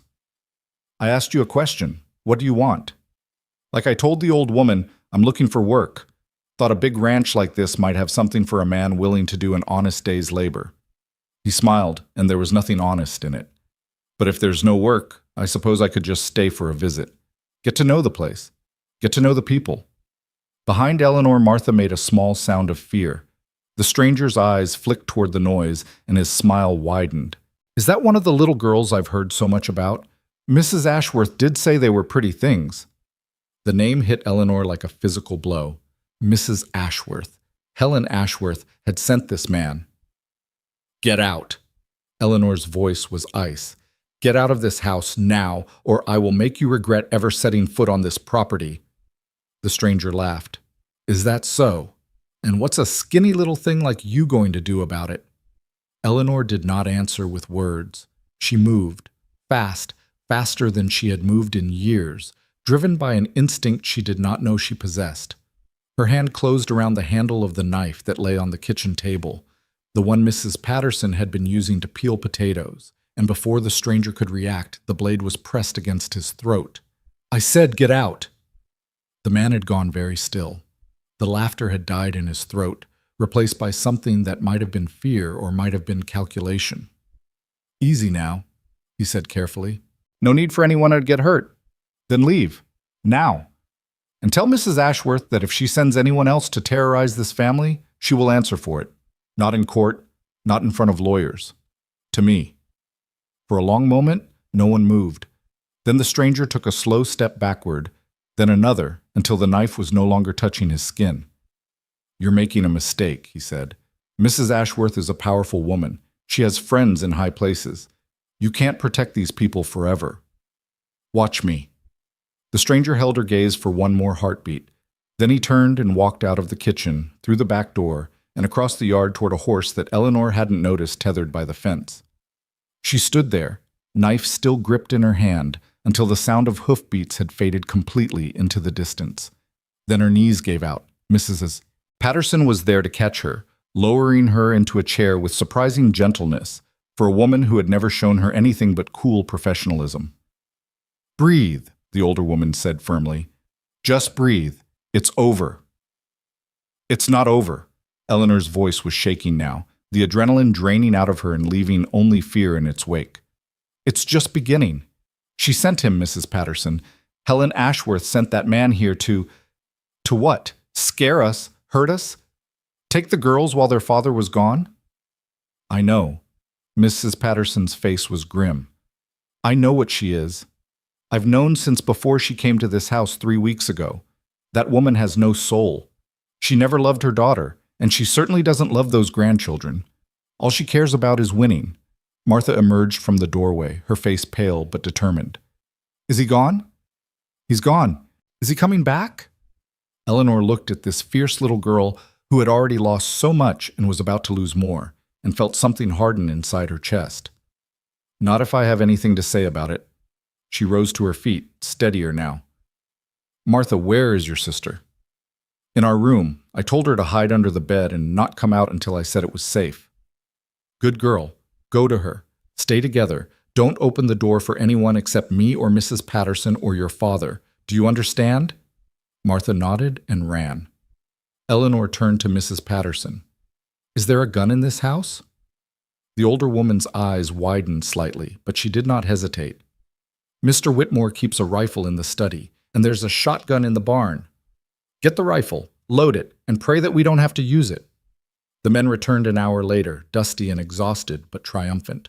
They had caught Storm before he reached town, though it had taken 6 men and nearly 2 miles of hard riding to corner him. No one had been hurt, no property had been damaged, and the wild stallion was now secured in the most fortified stall on the property. But their triumph turned to horror when they learned what had happened at the house. Caleb listened to Eleanor's account in complete silence, his face growing darker with every word. When she finished, he stood absolutely still for a long moment, his hands clenched into fists at his sides. "She sent a man to my home," he said, his voice quiet and deadly, "to terrorize my children, while I was gone chasing a horse that someone deliberately set loose." "Yes." "And you held him off with a kitchen knife?" "Yes." Caleb looked at her, really looked, and Eleanor saw something in his eyes that she had not seen before. Not just gratitude, not just respect, but something deeper. Something that looked almost like awe. "Mrs. Patterson," he said, without taking his eyes off Eleanor, "please prepare the spare bedroom in the main house, the one adjacent to the girls' room." The housekeeper blinked. "Sir?" "Mrs. Brooks will be sleeping in the main house from now on, near the children." He paused. "Near us." Eleanor felt heat rise to her cheeks, though she was not entirely sure why. "Mr. Whitmore, that isn't necessary." "It is absolutely necessary. I will not leave my daughters unprotected again, and you have proven that you are more capable of protecting them than half the hands on this ranch." His jaw tightened. "I should have made this decision weeks ago. I was too proud, too concerned with propriety. I won't make that mistake again." Mrs. Patterson exchanged a glance with Eleanor that communicated volumes, surprise, approval, and perhaps a hint of speculation about what this change in arrangements might mean, but she simply nodded and went to prepare the room. That night, Eleanor lay awake in her new bed, larger and softer than anything she had slept in for months, and listened to the sounds of the house settling around her. Through the wall, she could hear the girls' soft breathing, the occasional rustle of blankets as one of them turned in her sleep. They were safe, for now. But the threat was not gone. It was only waiting. The days that followed felt like living under siege. Caleb hired additional men to patrol the property boundaries and posted guards at the gates around the clock. The lawyer, Harrison, sent investigators to dig into the background of the man Eleanor had confronted. They found nothing, as she had expected. Helen Ashworth was too careful to leave evidence that could be traced back to her. But the incident had changed something. The uncertainty that had hung over everything since the custody letter arrived had crystallized into something harder, something more determined. This was no longer a legal dispute to be settled in courtrooms. This was a war, and Helen Ashworth had fired the first shot. Eleanor threw herself into the battle with everything she had. She spent hours with the girls, not just on lessons, but on preparing them for what was coming. The custody hearing would likely require them to speak, to tell a judge, in their own words, where they wanted to live and why. It was a terrible burden to place on children so young, but Eleanor knew that their testimony might be the most powerful weapon in Caleb's arsenal. "You don't have to lie," she told them one afternoon as they sat together in the library. "You don't have to pretend everything is perfect. You just have to tell the truth about your life here, about your father, about what you want." "What if they don't believe us?" Martha asked. Her voice was steady, but Eleanor could see the fear in her eyes. "Then we find other ways to make them believe. But the truth is powerful, Martha. It has a weight that lies don't have. And the truth is that your father loves you, this ranch is your home, and no one has the right to take you away from either of those things." "What about you?" Lucy asked quietly. "Will you tell the truth too?" Eleanor felt her heart constrict. "If they let me speak, yes. I will tell them everything I have seen in this house, everything I know about your father and this family." "They have to let you speak," Martha said fiercely. "You've seen more than anyone. You know what grandmother really is." "We'll see what happens." Eleanor reached out and took both girls' hands in her own. "But no matter what, I want you to remember something. Whatever the judge decides, whatever happens at that hearing, you're not alone. You have your father, and you have me, and we will never stop fighting for you. Do you understand?" Both girls nodded, their eyes bright with unshed tears. "Good." Eleanor squeezed their hands. "Now, let's practice your statements one more time." The hearing was 9 days away when the second attack came. This time, it was not a stranger at the door. It was something far more insidious. Eleanor was reviewing Martha's composition assignment, an essay about life on the ranch, when Mrs. Patterson burst into the schoolroom, her face ashen. "You need to come downstairs now, both of you." They found Caleb in the study, standing over his desk with a piece of paper clutched in his hand. His face was the color of chalk, and there was a tremor in his hands that Eleanor had never seen before. "What is it?" she asked. "What's happened?" Caleb did not speak. He simply handed her the paper. It was a letter, written in a flowing feminine script that Eleanor did not recognize. But as she read the words, understanding came crashing down on her like a collapsing roof. "My dearest Caleb, I know I have no right to contact you after all this time. What I did was unforgivable, and I do not expect your forgiveness. But I have heard about the custody hearing, and I cannot stay silent any longer. Mother is not acting out of love for Martha and Lucy. She is acting out of spite.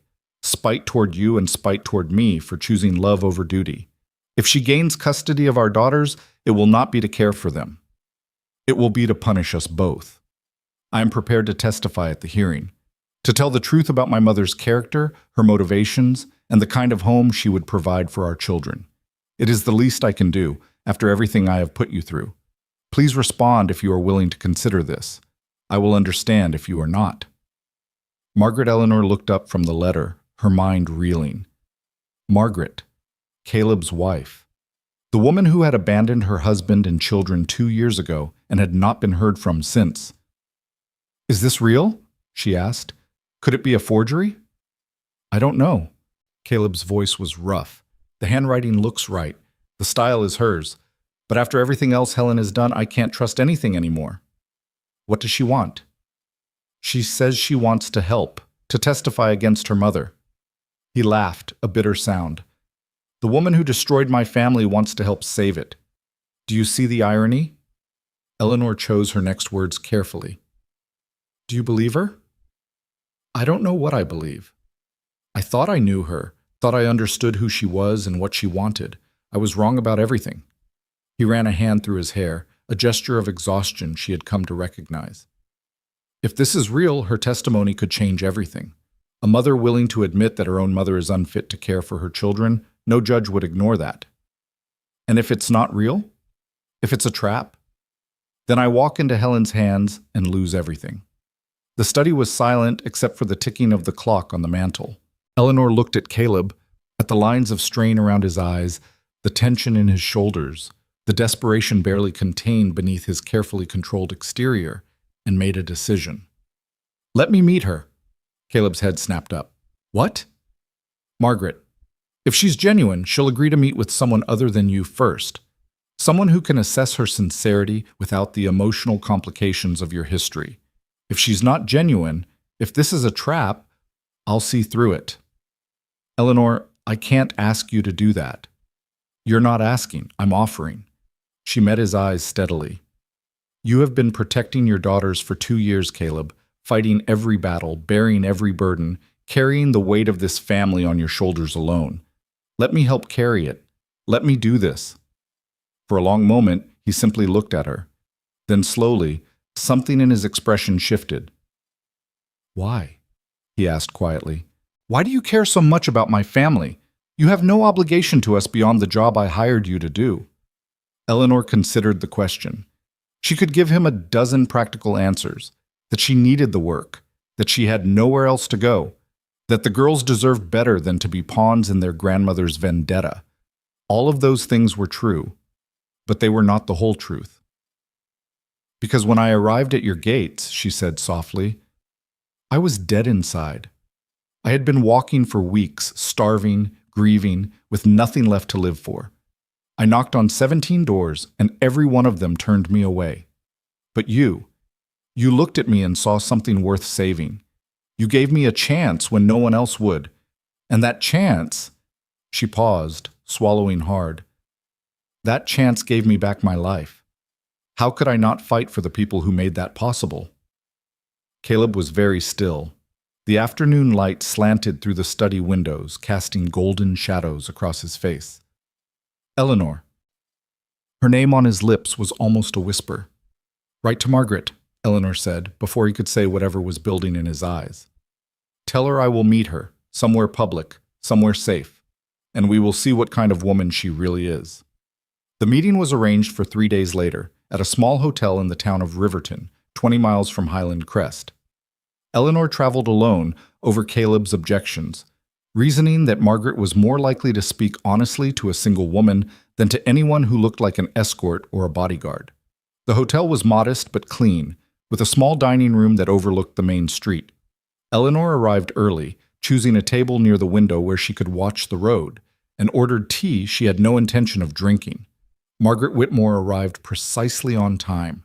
She was exactly as beautiful as her portrait had suggested: dark hair, green eyes, a face that belonged on the cover of a magazine rather than in a dusty Wyoming hotel. But there was something different about her in person.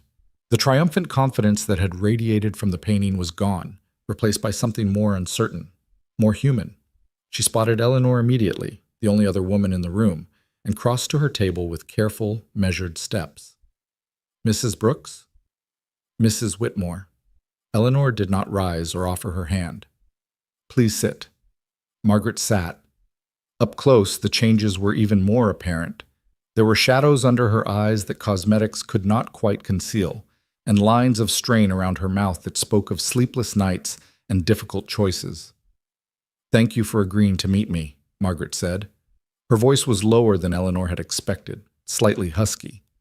"I know you have no reason to trust me." "No, I don't. Your mother has made several attempts to harm your daughters and terrorize your household. For all I know, this is another one." Margaret flinched at the directness, but she did not look away. "I deserve that. I deserve worse." She took a breath. "What can I say to convince you that I'm sincere?" "You can start by telling me the truth. Why did you leave?" The question hung in the air between them. For a long moment, Margaret did not speak. Then slowly she began. "I was suffocating. That's the only way I can describe it. The ranch, the isolation, the endless routines. It felt like being buried alive. And Caleb," she shook her head. "He was a good man, a good father, but he was never fully present with me. His heart was always somewhere else, with the land, with the cattle, with some vision of the future that didn't seem to include me as anything more than a decorative accessory." "So you found someone who did include you?" "Yes." Margaret's voice was barely above a whisper. "David, he was everything Caleb wasn't: attentive, passionate, fully focused on me. He made me feel alive in a way I hadn't felt since before the girls were born. And now? Now David is gone. He left me 6 months ago for a younger woman with fewer complications." A bitter smile crossed Margaret's face. "Poetic justice, I suppose. I abandoned my family for a man who abandoned me in turn." Eleanor studied her carefully. "And that's why you want to help? Because you have nothing left to lose?" "Partly." Margaret met her eyes directly. "But mostly because of my daughters. I know what my mother is, Mrs. Brooks. I know what she's capable of. She raised me to be an ornament, a trophy, something to be displayed and admired but never truly loved. If she gets custody of Martha and Lucy, she will do the same to them. She will strip away everything that makes them who they are and turn them into perfect hollow shells of the girls they should have been." "Why didn't you come back? If you cared about your daughters so much, why didn't you fight for them?" "Because I was ashamed." Margaret's voice cracked. "Because I couldn't face Caleb, couldn't face the girls, couldn't stand the thought of seeing the hatred in their eyes when they looked at me. I told myself they were better off without me, that they would forget me eventually and build a new life with someone who deserved them. And now? Now I realize that was cowardly, that running away solved nothing and only made everything worse." Margaret leaned forward, her green eyes intense. "I cannot undo what I did, Mrs. Brooks. I cannot go back and be the mother my daughters deserved. But I can stop my mother from destroying what Caleb has built. I can stand up in that courtroom and tell the truth about who she really is. It's not redemption. It's just the right thing to do." Finally, Eleanor sat in silence for a long moment, weighing everything she had heard.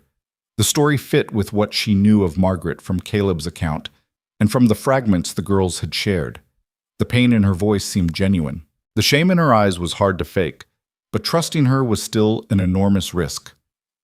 "If you're lying to me," Eleanor said quietly, "if this is some scheme of your mother's that you're helping to carry out, I will destroy you. Not legally, not politely, I will find every secret you've ever hidden and drag it into the light for the whole world to see. Do you understand?" Margaret did not flinch. "I understand. And if you're telling the truth, if you genuinely want to help, you will follow my instructions exactly. You will not contact Caleb directly. You will not attempt to see the girls. You will provide your testimony through proper legal channels, and then you will disappear back to wherever you came from. These children have been through enough without adding the confusion of a mother who might leave again." "That's fair." Margaret's voice was steady. "I don't expect to be welcomed back into their lives. I just want to make sure they're safe." Eleanor rose from the table. "Then we have an agreement. Mr. Harrison, Caleb's lawyer, will be in contact with instructions for your deposition. If you follow through on your promises, you may yet do some good in this world, Mrs. Whitmore. If you don't—" She left the threat unfinished. Some things did not need to be said aloud. The return journey to Highland Crest took 3 hours, and Eleanor spent every minute of it replaying the conversation in her mind, searching for cracks in Margaret's story, inconsistencies in her account, any sign that she had missed something crucial. She found none. Either Margaret was the most accomplished liar Eleanor had ever encountered, or she was telling the truth. By the time the ranch gates came into view, Eleanor had made her decision. Caleb was waiting on the front porch when she arrived, his face tight with anxiety. The girls were nowhere to be seen, safely inside with Mrs. Patterson, Eleanor assumed. "Well?" he demanded as she climbed down from the carriage. "What did she say? Is it real?" "I believe it is." Something flickered in Caleb's eyes. Relief, anger, confusion, all tangled together in a knot too complex to unravel. "You believe her?" "I believe she is genuinely trying to make amends for the damage she's caused. Whether her motivations are pure or simply self-serving, I cannot say. But her testimony will help your case, and that is what matters." "And the girls? Does she expect to see them?" "No. I made it clear that was not an option. She accepted it without argument." Caleb was quiet for a long moment, staring out at the distant hills. When he spoke again, his voice was rough. "I loved her once, before everything fell apart, before she became someone I didn't recognize." He shook his head. "I used to lie awake at night wondering what I did wrong, what I could have changed, whether it was my fault that she left. And now? Now I realize it doesn't matter. Fault, blame, who did what to whom. None of it changes what happened. The only thing that matters is protecting my daughters, building something good from the wreckage." He turned to look at Eleanor. "You've helped me see that, more than you know." Eleanor felt heat rise to her cheeks, but she did not look away. "I only did what anyone would have done." "No. You did what you would have done, and that, Mrs. Brooks, is not the same thing at all."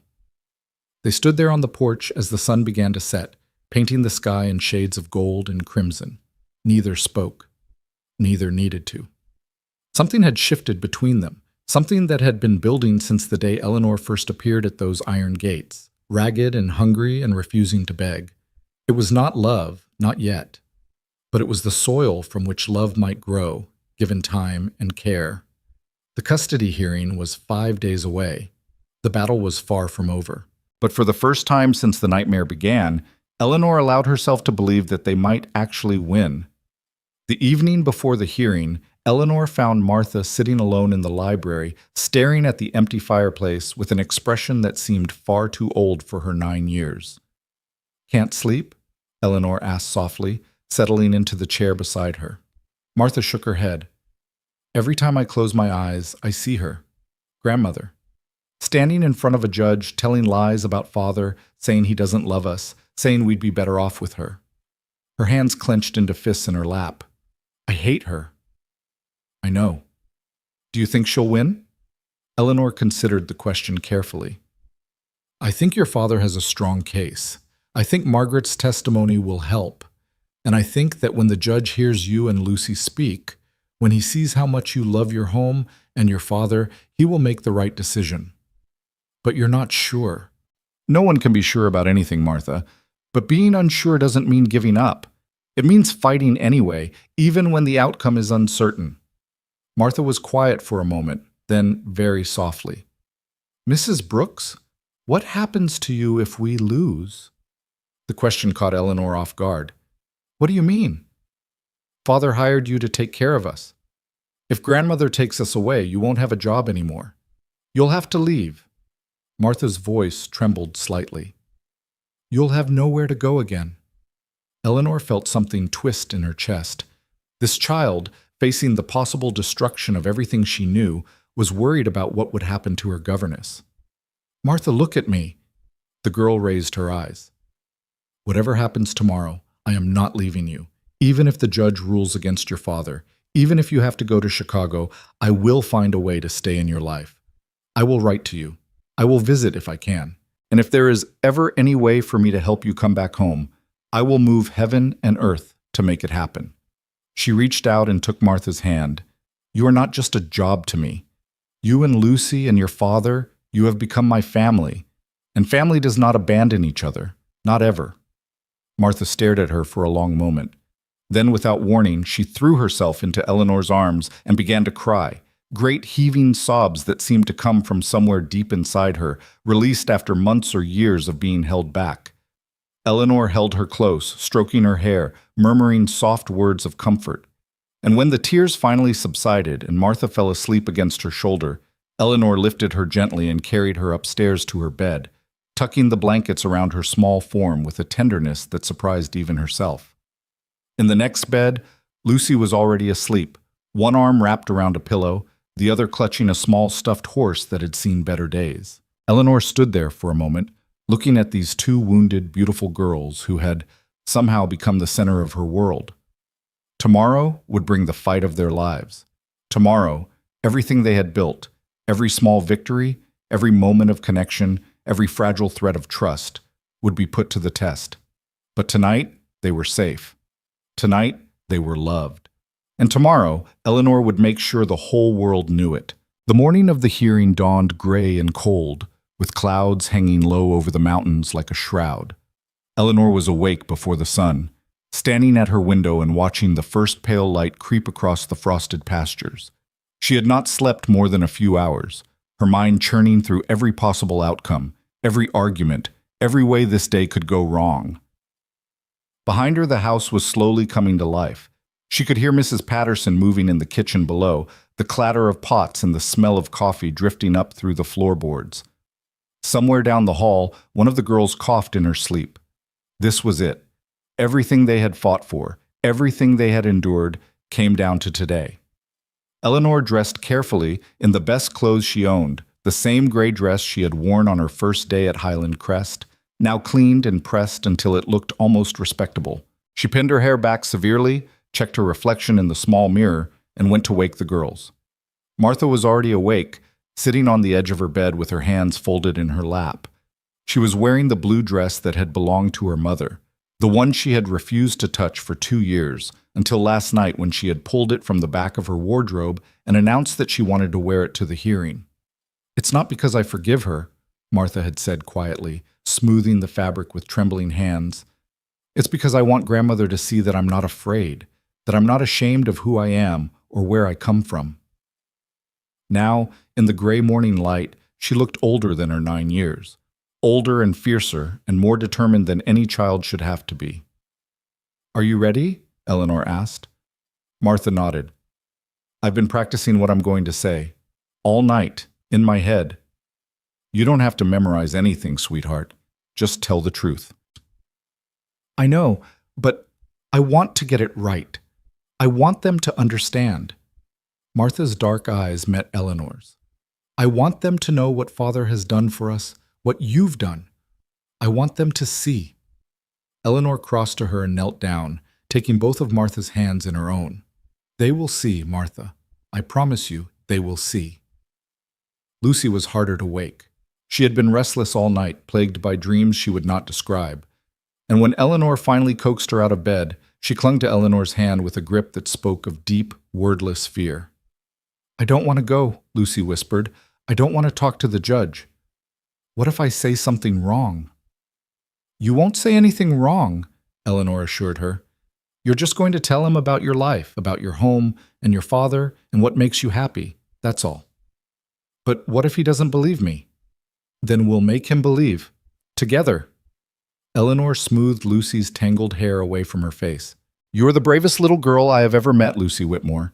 You survived your mother leaving. You survived 2 years of fear and uncertainty. You can survive one conversation with a judge." Lucy's lower lip trembled, but she nodded. "Will you be there? In the room with me?" "I will be right outside the door, and the moment you're done, I will be waiting to take you home." "Promise?" "I promise." The journey to Cheyenne took 4 hours by carriage. Caleb drove, his jaw set in a hard line, his eyes fixed on the road ahead. He had barely spoken since dawn, and Eleanor could see the tension in every line of his body, the way he gripped the reins, the rigid set of his shoulders, the muscle twitching in his cheek. She wanted to reach out to him, to offer some word of comfort or reassurance, but she knew that nothing she could say would ease the weight he was carrying. This was his battle, his family, his future. All she could do was stand beside him and hope it was enough. The girls sat in the back of the carriage, pressed close together under a heavy blanket. Martha stared out the window at the passing landscape, her expression unreadable. Lucy had fallen asleep with her head on her sister's shoulder, her face peaceful in a way it had not been for weeks. They arrived in Cheyenne just before noon. The courthouse was an imposing building of red brick and white columns, designed to intimidate anyone who entered its doors. A crowd had gathered on the steps. Reporters, Eleanor realized with a sinking feeling. Word of the custody battle had spread, and the vultures had come to feed. "Stay close to me," Caleb said, helping the girls down from the carriage. "Don't speak to anyone. Don't look at anyone. Just walk." They pushed through the crowd, ignoring the shouted questions and the flash of camera bulbs. Eleanor kept one hand on Lucy's shoulder and the other on Martha's back, guiding them forward, shielding them as best she could from the chaos around them. Inside, the courthouse was quieter, but no less intimidating. Their footsteps echoed on the marble floors as they made their way to the courtroom where the hearing would be held. Harrison, the lawyer, was waiting for them outside the heavy wooden doors. His face was grave but not hopeless. "The judge is Jacob Harrington," he said quietly. 62 years old, known for being thorough and fair. He's not the type to be swayed by wealth or influence. He'll want to hear the facts and make his own decision. "Is that good for us?" Caleb asked. "It's better than the alternative. Helen Ashworth tried to get the case assigned to a judge she's connected to socially, but her request was denied." Harrison straightened his jacket. "We have a chance, Caleb, a real chance. Just stay calm, answer honestly, and let me do my job." They entered the courtroom together. It was smaller than Eleanor had expected. A single room with wooden benches, a raised platform for the judge, and 2 tables facing each other across a narrow aisle. The windows were tall and narrow, letting in pale winter light that did nothing to warm the chill in the air. Helen Ashworth was already seated at the table on the right, flanked by 2 lawyers in expensive suits. She looked exactly as she had on the day she came to Highland Crest, polished, perfect, utterly without warmth. Her eyes swept over Eleanor and the girls without acknowledgement, dismissing them as beneath her notice. But when her gaze landed on Caleb, something flickered in those cold green eyes. Satisfaction, Eleanor thought. She thinks she's already won. They took their places at the table on the left. Martha sat rigidly between Eleanor and her father, her small hands gripping the edge of her chair. Lucy was on Eleanor's other side, pressed so close that Eleanor could feel her trembling. The doors at the back of the room opened and the bailiff's voice rang out. "All rise for the Honorable Judge Jacob Harrington." Everyone stood as the judge entered. A tall, silver-haired man with a face that looked like it had been carved from granite. He took his seat behind the raised desk, arranged his papers, and looked out at the assembled parties with eyes that seemed to see everything. "Be seated," he said. His voice was deep and measured, carrying easily through the silent room. "This court is now in session. The matter before us today is the petition of Helen Ashworth for emergency custody of the minor children Martha Jane Whitmore and Lucy Ann Whitmore, currently in the care of their father, Caleb James Whitmore." He looked at Helen's table. "Counsel for the petitioner, you may present your opening statement." The lead lawyer rose, a slick, silver-tongued man named Bradford, who had clearly been chosen for his ability to make the worst things sound reasonable. "Your Honor," he began, "we are here today because 2 innocent children are being raised in an environment that is fundamentally unsafe. Their father, while perhaps well-intentioned, has demonstrated a pattern of negligence and emotional instability that puts them at risk. He keeps dangerous animals on his property. He hires unvetted strangers to care for his children. He has failed to provide the stability, education, and nurturing environment that these girls desperately need. Bradford gestured toward Helen. Mrs. Ashworth, by contrast, offers them everything their father cannot: a proper home in a civilized city, the finest schools, access to society and culture and opportunities that are simply unavailable on a remote Wyoming ranch. She is a woman of means, of standing, of impeccable reputation. She has the resources and the desire to give her granddaughters the life they deserve. He paused, letting his words sink in. We are not here to destroy a family, Your Honor. We are here to save 2 children from a situation that is slowly destroying them. We ask only that this court do what is right, what is best, for Martha and Lucy Whitmore. He sat down. The silence that followed was heavy with implication. Judge Harrington turned to the other table. Counsel for the respondent. Harrison rose, his manner calm and measured. Your Honor, my client does not dispute that he faces challenges. Running a ranch of this size while raising 2 young daughters alone is not easy. But difficulty is not the same as unfitness, and challenge is not the same as neglect. He moved out from behind the table, addressing the judge directly.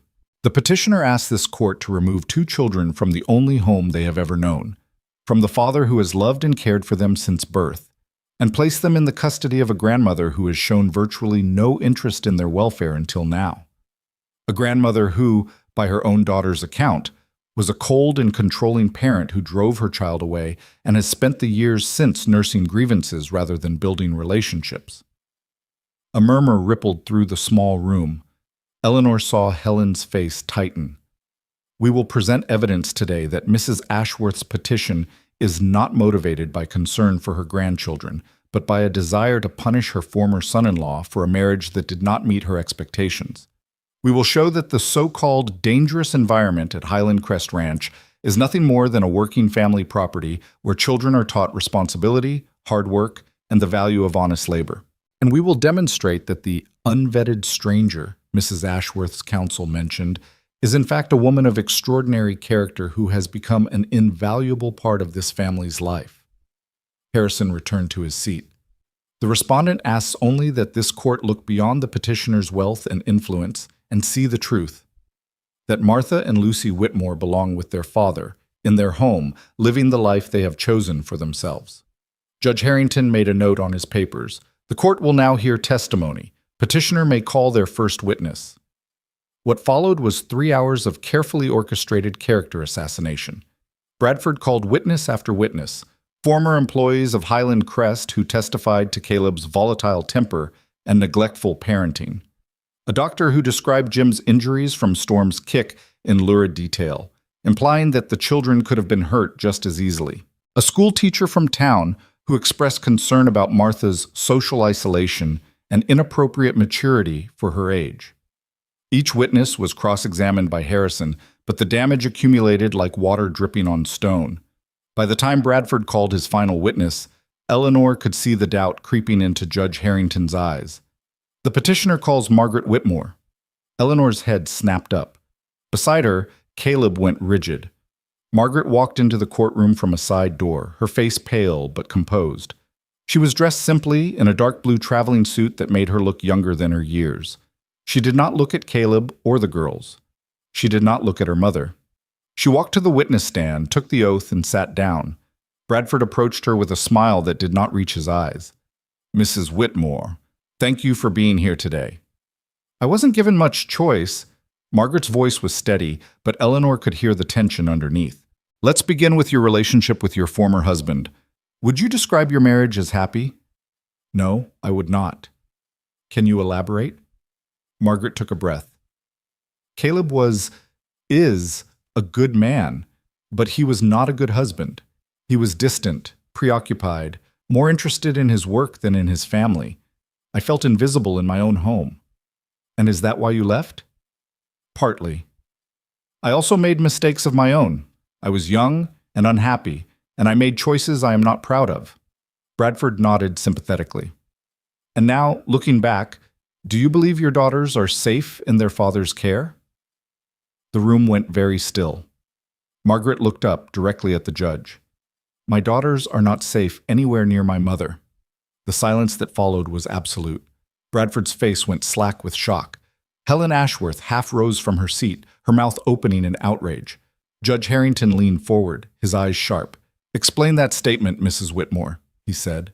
Margaret turned to face him fully, her voice growing stronger with every word. I was raised by Helen Ashworth, Your Honor.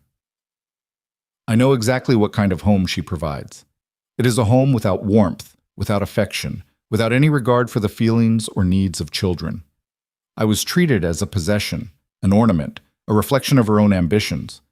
Every choice I made, what to wear, what to study, who to befriend, was dictated by what would make her look best in the eyes of society. She drew a shaky breath. When I married Caleb, it was partly to escape her. When I left him, she used my failure as proof that I was worthless, just as she had always believed. And now she wants my daughters, not because she loves them, not because she cares about their welfare, but because taking them away from Caleb is the only revenge she has left. Helen was on her feet now, her face twisted with fury. This is lies. This is... Mrs. Ashworth, sit down, Judge Harrington said, his voice like iron. You will have your opportunity to respond. Continue, Mrs. Whitmore. Margaret's hands were trembling, but she pressed on. I am not here to defend myself, Your Honor. I abandoned my children. I ran away from my responsibilities. That is a shame I will carry for the rest of my life. But I am here to tell you the truth about my mother because my daughters deserve better than to become her next victims. She finally looked at Caleb, and her eyes were bright with tears. Caleb Whitmore is not perfect. He made mistakes in our marriage, just as I did. But he loves those girls with everything he has. He has devoted the past 2 years to protecting them, providing for them, building a life for them despite everything I put him through. Whatever happens today, whatever this court decides, I want it known that I believe with all my heart that my daughters belong with their father. The courtroom erupted. Helen was screaming at her lawyers. Bradford was trying desperately to regain control of his witness. The gallery was buzzing with shocked whispers. Through it all, Judge Harrington sat silent, watching Margaret with an expression that Eleanor could not read. When order was finally restored, the judge spoke directly to Margaret. Mrs. Whitmore, are you aware that your testimony directly contradicts the position of the petitioner who brought you here? Yes, Your Honor. And you stand by your statements? Every word. Judge Harrington nodded slowly. The witness is excused. He turned to Bradford, whose face had gone the color of sour milk. Does the petitioner wish to continue? Bradford glanced at Helen, who was white-lipped with rage. After a long moment, he said, The petitioner rests, Your Honor. Very well, the respondent may now present their case. Harrison rose, and Eleanor could see the barely suppressed triumph in his eyes. Margaret's testimony had been devastating, far more powerful than anything they could have hoped for, but they still had work to do. The respondent calls Eleanor Brooks. Eleanor's heart stopped for just a moment. Then she squeezed Martha's hand, rose from her seat, and walked to the witness stand. The oath felt heavy on her tongue, a promise to tell the truth, the whole truth, and nothing but the truth. She sat down in the hard wooden chair and faced the courtroom. Harrison approached her gently. Mrs. Brooks, please tell the court how you came to be employed at Highland Crest Ranch. Eleanor told the story simply, without embellishment. The weeks of walking, the 17 rejections, the morning she arrived at Caleb's gates with nothing but hunger and determination. She described the trial he had offered her, the challenges she had faced, the slow process of earning the girl's trust. And what is your assessment of Mr. Whitmore as a father? Harrison asked. He is devoted to his daughters, Eleanor said firmly. He has sacrificed his own happiness, his own peace of mind, his own chance at moving on from his wife's betrayal, all to protect Martha and Lucy. He is not perfect. He struggles to express his emotions. He works too hard and worries too much. But there is no question in my mind that those girls are the center of his world. And the ranch environment? Is it dangerous for children? Eleanor almost smiled. Your Honor, I grew up on a farm in Missouri. I have seen children raised around animals all my life. Yes, there are risks. There are risks everywhere. But the skills those girls are learning, responsibility, hard work, respect for nature, are worth far more than any amount of so-called civilized education. Bradford rose for cross-examination, his manner aggressive. Mrs. Brooks, isn't it true that you arrived at Highland Crest Ranch as a vagrant? A homeless woman with no references, no connections, no proof of your background? I was homeless, Eleanor agreed. I was not a vagrant. There is a difference. And yet Mr. Whitmore hired you to care for his children, despite knowing nothing about you. Doesn't that suggest a certain recklessness in his judgment? It suggests compassion, Mr. Bradford. It suggests the ability to see potential where others see only problems. Eleanor met his eyes steadily. I was given a chance when I had nothing. I have repaid that chance with loyalty and hard work. If that is recklessness, then I think the world could use more of it. Bradford tried several more angles of attack, but Eleanor held firm. By the time he sat down, visibly frustrated, she could see that the tide had shifted. Harrison called the ranch hands next. Old Pete, Jim, with his arm still in a sling, half a dozen others who had worked at Highland Crest for years. Each one testified to Caleb's character, his fairness, his dedication to his family and his land. And then, finally, it was the girl's turn. Martha went first. She walked to the witness stand with her head high, and her mother's blue dress shimmering in the courtroom light. She answered the judge's questions in a clear, steady voice, describing her life at the ranch, her lessons with Eleanor, her love for her father. "And what do you want, Martha?" Judge Harrington asked gently. "If this court could give you anything, what would it be?" Martha looked directly at her grandmother, the first time she had acknowledged her presence all day. "I want to go home," she said simply. "I want to live at Highland Crest with my father and my sister and Mrs. Brooks. I want to ride horses and do my lessons and watch the sun set over the mountains. That's all I've ever wanted." Her voice hardened. "And I don't want to live with someone who only sees me as a weapon to hurt my father with." Helen Ashworth flinched as if she had been struck. Lucy was called next. She was so small that she had to sit on a cushion to see over the edge of the witness stand, and her voice was barely above a whisper. But when Judge Harrington asked her the same question, "What do you want?" her answer was immediate. "I want to stay with Father, and with Mrs. Brooks." She looked at Eleanor, and her gray eyes were bright with tears. "She's the first person since Mama left who made me feel safe. I don't want to lose her too." The courtroom was very quiet. Judge Harrington studied the small girl before him for a long moment. Then he nodded and told her she could step down. Lucy ran straight to Eleanor, who caught her in her arms and held her close. "Both sides will now present closing arguments," the judge announced. Bradford went first, but his words felt hollow now, a desperate attempt to salvage a case that had crumbled before his eyes. He spoke of opportunity and privilege and proper upbringing, but every argument rang false against the testimony that had come before. Harrison's closing was brief and devastating. "Your Honor, you have heard from the children themselves. You have heard from the woman who raised them and the woman who wants to take them. The choice before you is simple. Do we honor the wishes of two young girls who know exactly where they belong, or do we tear them from their home to satisfy the vendetta of a grandmother who has never shown them love?" He returned to his seat. The courtroom held its breath. Judge Harrington sat in silence for what felt like an eternity. He looked at his notes. He looked at Helen Ashworth, still rigid with fury at her table. He looked at Caleb, who had not moved or spoken throughout the entire proceedings. And then he looked at Martha and Lucy, huddled together on the bench beside Eleanor, their small hands clasped tight. "This court finds," he said slowly, "that the petition for emergency custody is denied." The words seemed to hang in the air for a moment before their meaning sank in. Then Martha let out a sound that was half sob, half laugh, and threw her arms around her father. Lucy buried her face in Eleanor's shoulder and wept. Caleb sat frozen, his face blank with shock. Eleanor watched him struggle to process what had just happened, the battle he had been fighting for months, suddenly over. 1. Judge Harrington was still speaking, his voice cutting through the chaos. "Furthermore, this court finds that the petitioner's claims of parental unfitness are without merit. The evidence presented today suggests not a father who has failed his children, but one who has dedicated himself to their welfare under extraordinarily difficult circumstances." He turned to Helen Ashworth, and his voice hardened.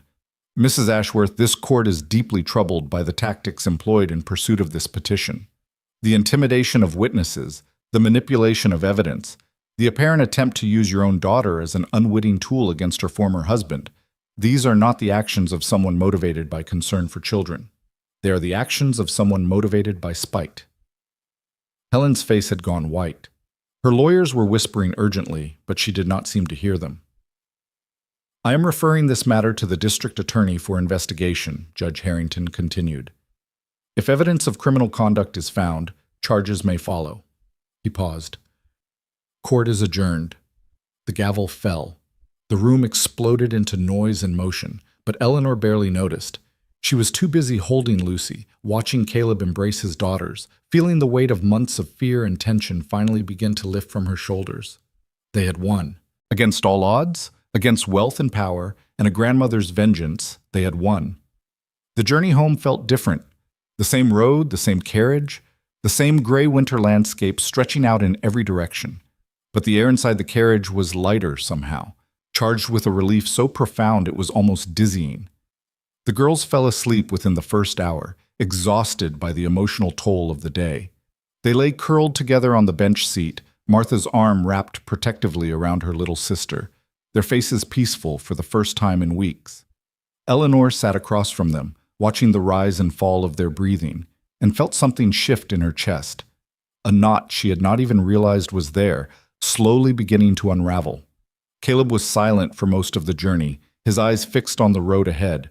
But as they crested the final hill and Highland Crest came into view, the stone walls, the iron gates, the smoke rising from the chimneys, he finally spoke. Eleanor, she looked at him. I don't know how to thank you. His voice was rough, thick with emotion he was clearly struggling to contain. What you did in that courtroom, what you've done for my family, I can never repay it. You don't owe me anything, Caleb. I did what anyone would have done. No. He shook his head firmly. You did what you would have done, and that, as I have learned, is not the same thing at all. The carriage rolled through the gates and up the long drive.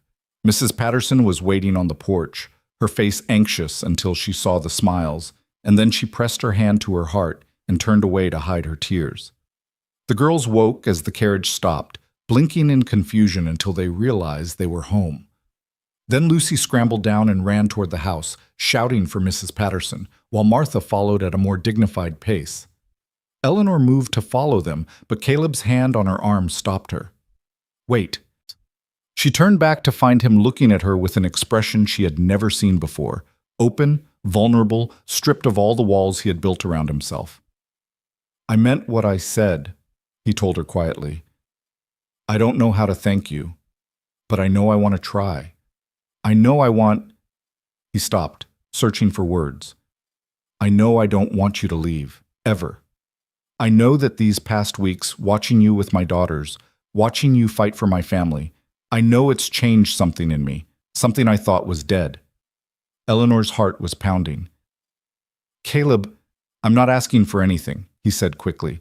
I know it's too soon. I know there's still so much uncertainty, but I want you to know that whatever happens next, whatever you decide, you have a place here, at Highland Crest, with us. He paused. With me. The winter wind whipped around them, carrying the scent of snow and pine and the distant lowing of cattle. Above, the sky was clearing, the clouds breaking apart to reveal patches of pale blue. Eleanor looked at this man who had given her a chance when she had nothing, who had trusted her with his children, who had fought beside her against impossible odds. She thought of the journey that had brought her here, the grief, the hunger, the endless walking, the 17 doors that had closed in her face before the 18th finally opened. She thought of Charlotte buried beneath the apple tree in Missouri, of Thomas lost to drink and despair, of all the dreams she had buried alongside them, and she thought of Martha and Lucy, asleep in the carriage with their arms around each other, of the future stretching out before them. Uncertain, yes, but bright with possibility. I'm not going anywhere, she said softly. This is my home now. You and the girls, you're my family, and I will stay as long as you'll have me. Caleb's face transformed. The tension, the fear, the carefully maintained distance, all of it fell away, leaving something raw and real and achingly hopeful. He did not kiss her. It was not the moment for that, not yet. But he took her hand in his, and they stood there together in the fading light, looking out at the ranch that had become their shared battleground and their shared sanctuary. Whatever came next, they would face it together. The war was over. The healing could finally begin. The weeks that followed the hearing brought a kind of peace that Highland Crest had not known in years. The threat of Helen Ashworth hung over them for a time, like storm clouds that refused to fully clear. But as December settled over the ranch and news trickled in from Cheyenne, those clouds began to dissipate. The district attorney had opened an investigation into her conduct during the custody case. Witnesses came forward, former servants, business associates, even Margaret herself, testifying to a pattern of manipulation and intimidation that stretched back decades. By Christmas, Helen Ashworth had retreated to Chicago in disgrace, her social standing crumbling, her influence evaporating like morning frost in sunlight. There would be no more threats, no more strangers at the gates, no more midnight fears about what the next day might bring. For the first time since Margaret left, Caleb Whitmore could breathe. Eleanor watched the change in him with a mixture of relief and wonder. The rigid tension that had defined him for so long began to soften, revealing glimpses of the man he must have been before grief and betrayal had hardened him. He laughed more easily now. He lingered at the dinner table after meals, listening to the girls chatter about their day. He came home from the fields earlier, seeking out their company rather than burying himself in work. And he looked at Eleanor in a way that made her heart race and her cheeks warm, even in the coldest weather. They did not speak of what had passed between them on the day of the hearing. There was no need. The words had been said, the feelings acknowledged. What remained was the slow, careful work of building something real, something that could withstand the weight of their histories and grow strong enough to carry their futures. It began with small things. A hand brushed against hers as they passed in the hallway. A cup of coffee left warming by the stove because he knew she would want it. The way he sought her eyes across the dinner table, as if confirming that she was still there, still real, still choosing to stay. The girls noticed, of course. Children always notice. "Are you going to marry Father?" Lucy asked one afternoon with the blunt directness that only a 5-year-old could manage. Eleanor nearly dropped the book she was holding. "What makes you ask that?" "Because he looks at you the way princes look at princesses in stories. And you look at him the same way." Lucy tilted her head, considering. "Also, Martha says you're in love, and Martha is almost never wrong about anything." Eleanor glanced across the library to where Martha was pretending to read, her cheeks flushed and her eyes very carefully not meeting Eleanor's.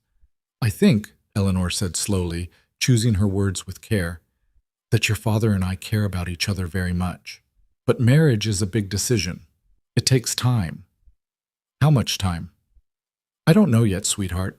These things can't be rushed." Lucy nodded solemnly, as if this made perfect sense. Then she returned to her own book, and the subject seemed to be closed. But that night, as Eleanor sat alone in the library watching the fire burn low, Caleb appeared in the doorway. "May I join you?" "Of course." He settled into the chair across from hers, and for a long moment, neither of them spoke. The fire crackled. The wind whispered against the windows. Somewhere in the house, a clock ticked steadily, marking the passage of time. "Lucy asked me something today," Caleb said finally. His voice was quiet, almost hesitant. "She asked if I was going to marry you." Eleanor felt her breath catch. "She asked me the same thing." "What did you tell her?" "That these things take time." Caleb nodded slowly. He was staring into the fire, his profile illuminated by the flickering light. "She's right, you know, the way I look at you. It's not something I planned or expected or even wanted at first. But it's there. It's been there for a long time." Eleanor's heart was pounding now, so loudly she was certain he must be able to hear it. "Caleb, I'm not asking you anything tonight," he said quickly. "I know it's too soon. I know you've been through enough upheaval without me adding more. But I want you to know, I need you to know, that when the time is right, when you're ready, I want to ask you properly. To be my wife. To be a mother to my daughters.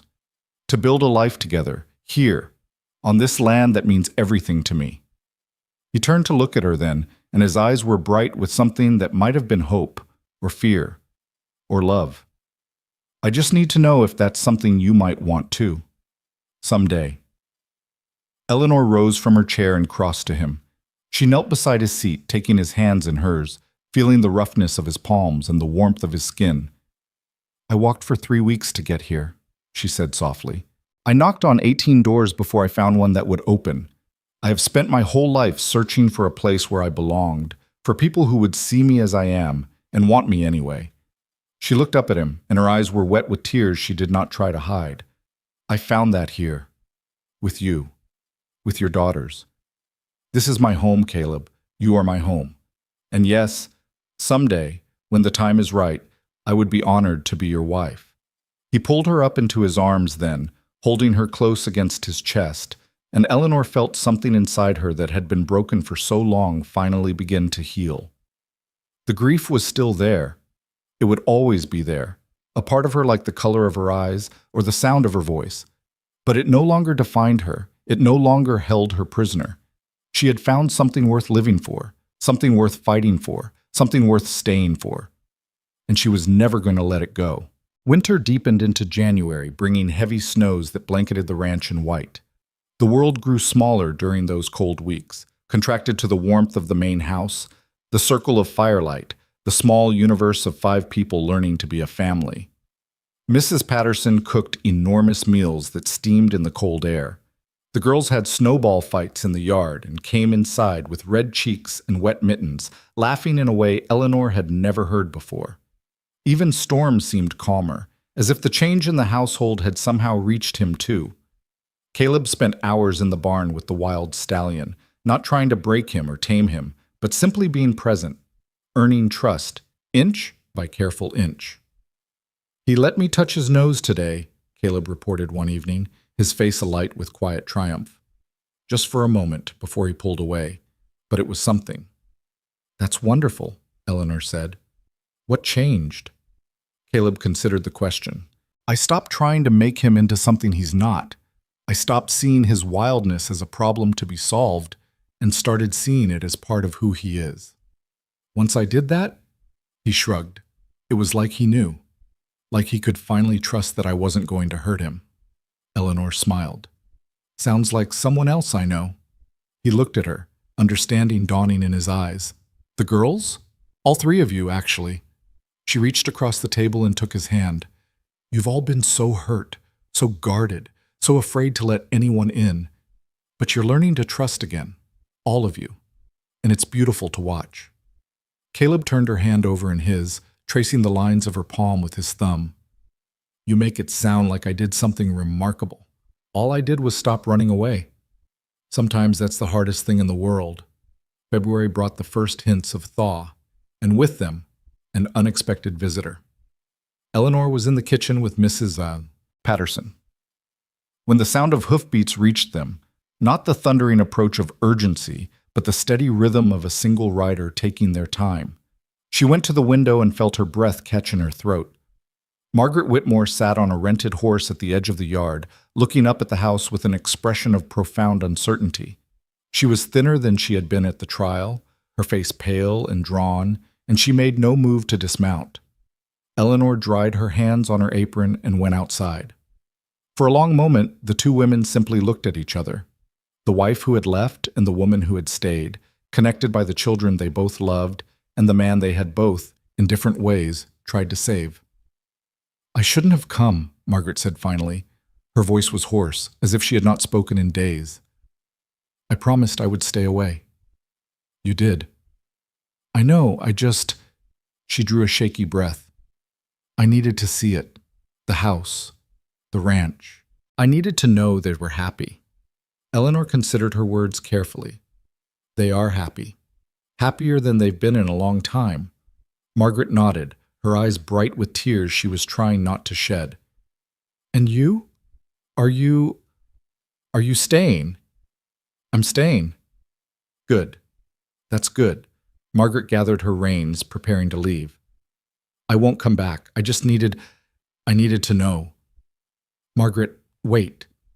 The other woman paused, her face a mask of controlled anguish. Eleanor walked closer until she was standing beside the horse, looking up at the woman who had caused so much pain and was clearly suffering so much herself. "The girls ask about you sometimes," she said quietly. "Not often, but sometimes. They're angry and hurt and confused, but they haven't forgotten you. They haven't stopped loving you, even though they wish they could." Margaret's composure cracked. A single tear slipped down her cheek. "I don't deserve their love." "Maybe not, but they give it anyway. That's what children do." Eleanor paused. "What they need to know, what they may be ready to hear someday when they're older, is that you didn't leave because of them. That your choices were about you, not about how much they were worth." "How do I tell them that?" "You don't.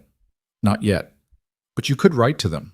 Short letters, once in a while, not trying to win them back, not asking for forgiveness, just letting them know you're thinking of them. That you remember their birthdays, that you're proud of who they're becoming." Eleanor met Margaret's eyes. "It won't fix what's broken, but it might help them heal." For a long moment, Margaret was silent. Then, slowly, she nodded. "Thank you," she whispered, "for taking care of them, for being what I couldn't be. I'm not their mother, Margaret. I'm not trying to replace you." "I know. You're something else entirely." Margaret managed a watery smile. "You're exactly what they needed, what Caleb needed, what this whole family needed." She turned her horse and rode away without looking back. Eleanor watched until she disappeared over the hill, then returned to the house with a strange mix of emotions churning in her chest. She did not tell Caleb about the visit. Some things were better kept between women. March came in like a lion, as the saying went, with fierce winds and late snowstorms that kept everyone inside for days at a time. But beneath the lingering winter, Eleanor could feel the earth beginning to stir, the subtle promise of spring waiting just below the frozen surface. One evening, after the girls had gone to bed, Caleb asked Eleanor to walk with him to the barn. It was an unusual request. The weather was bitterly cold, and there was no obvious reason for the errand, but something in his voice made her reach for her coat without question. The barn was warm and quiet, filled with the soft sounds of horses settling in their stalls. Caleb led her past the rows of familiar animals until they reached the far end, where Storm stood in his reinforced enclosure. The stallion raised his head as they approached, his dark eyes wary but no longer wild with fear. He watched them with the alert stillness of a creature who had learned to wait and assess before reacting. "Watch," Caleb said quietly. He opened the stall door and stepped inside. Eleanor's heart jumped into her throat. She had seen what Storm could do, had heard the stories of broken bones and near misses. But Caleb moved slowly, steadily, his hands open and empty at his sides. Storm held his ground. His ears flickered back and forth, tracking Caleb's approach. But he did not rear, he did not kick, he did not try to bolt. When Caleb reached him, he raised one hand, palm up, and waited. The moment stretched out like taffy, elastic and endless. Then, with a soft breath that clouded in the cold air, Storm lowered his great head and pressed his nose into Caleb's palm. Eleanor felt tears spring to her eyes. Caleb stood there for a long moment, stroking the horse's nose, murmuring words too soft for Eleanor to hear. Then he stepped back, left the stall, and closed the door behind him. "He's ready," he said, his voice thick with emotion. "After 3 years, he's finally ready to trust." "How did you do it?" "I didn't do anything. I just showed up. Every day, the same time, the same routine. I let him see that I wasn't going anywhere, that I would be patient for as long as it took." He turned to look at her. "Some things can't be forced, Eleanor. Some things have to grow in their own time." She understood. He was talking about more than the horse. "Are you saying I need to be more patient?" she asked, a smile playing at the corners of her mouth. "I'm saying I don't want to wait anymore." His voice dropped, becoming low and serious. "I've been patient. I've given you time. But every day I wake up and see you in my house, with my daughters, building a life that feels more real than anything I've known in years. Every day I have to stop myself from asking you to make it permanent." Eleanor's heart was pounding. "Then stop stopping yourself." Caleb reached into his pocket and pulled out something small that caught the lamplight. A ring, gold, simple, beautiful in its lack of pretension. "This was my grandmother's," he said. "She wore it for 53 years, through hardship and joy and everything in between. When she died, she left it to me with instructions to give it to the woman I loved. I've been carrying it in my pocket for 2 weeks, waiting for the right moment." He took her hand and looked into her eyes.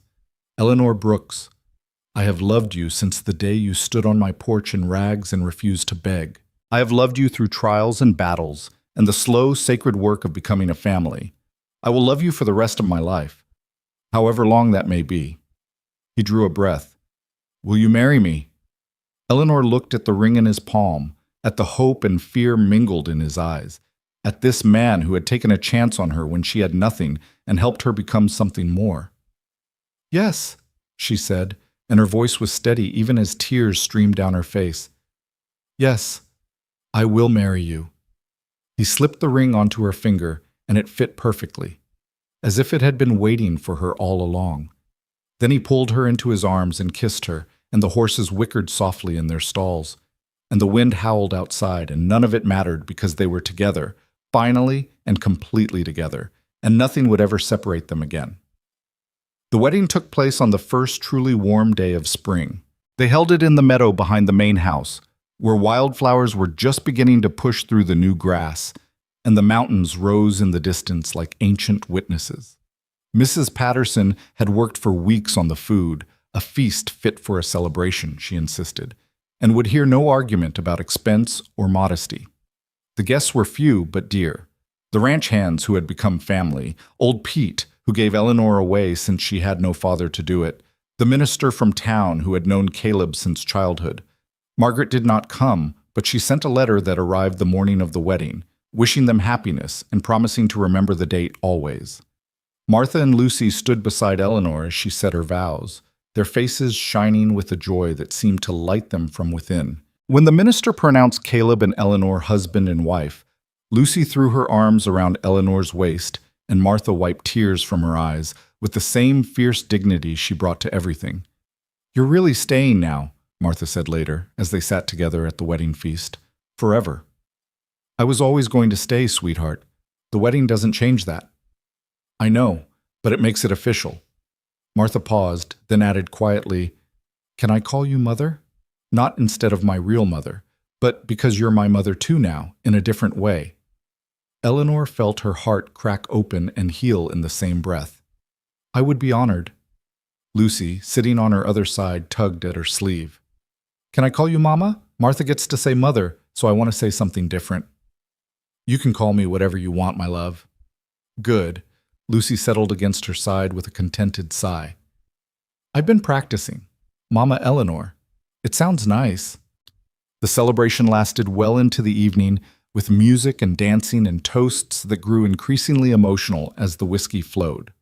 But eventually the guests departed, Mrs. Patterson shooed everyone out of the kitchen, and the Whitmore family, the new, complete, chosen Whitmore family, was left alone.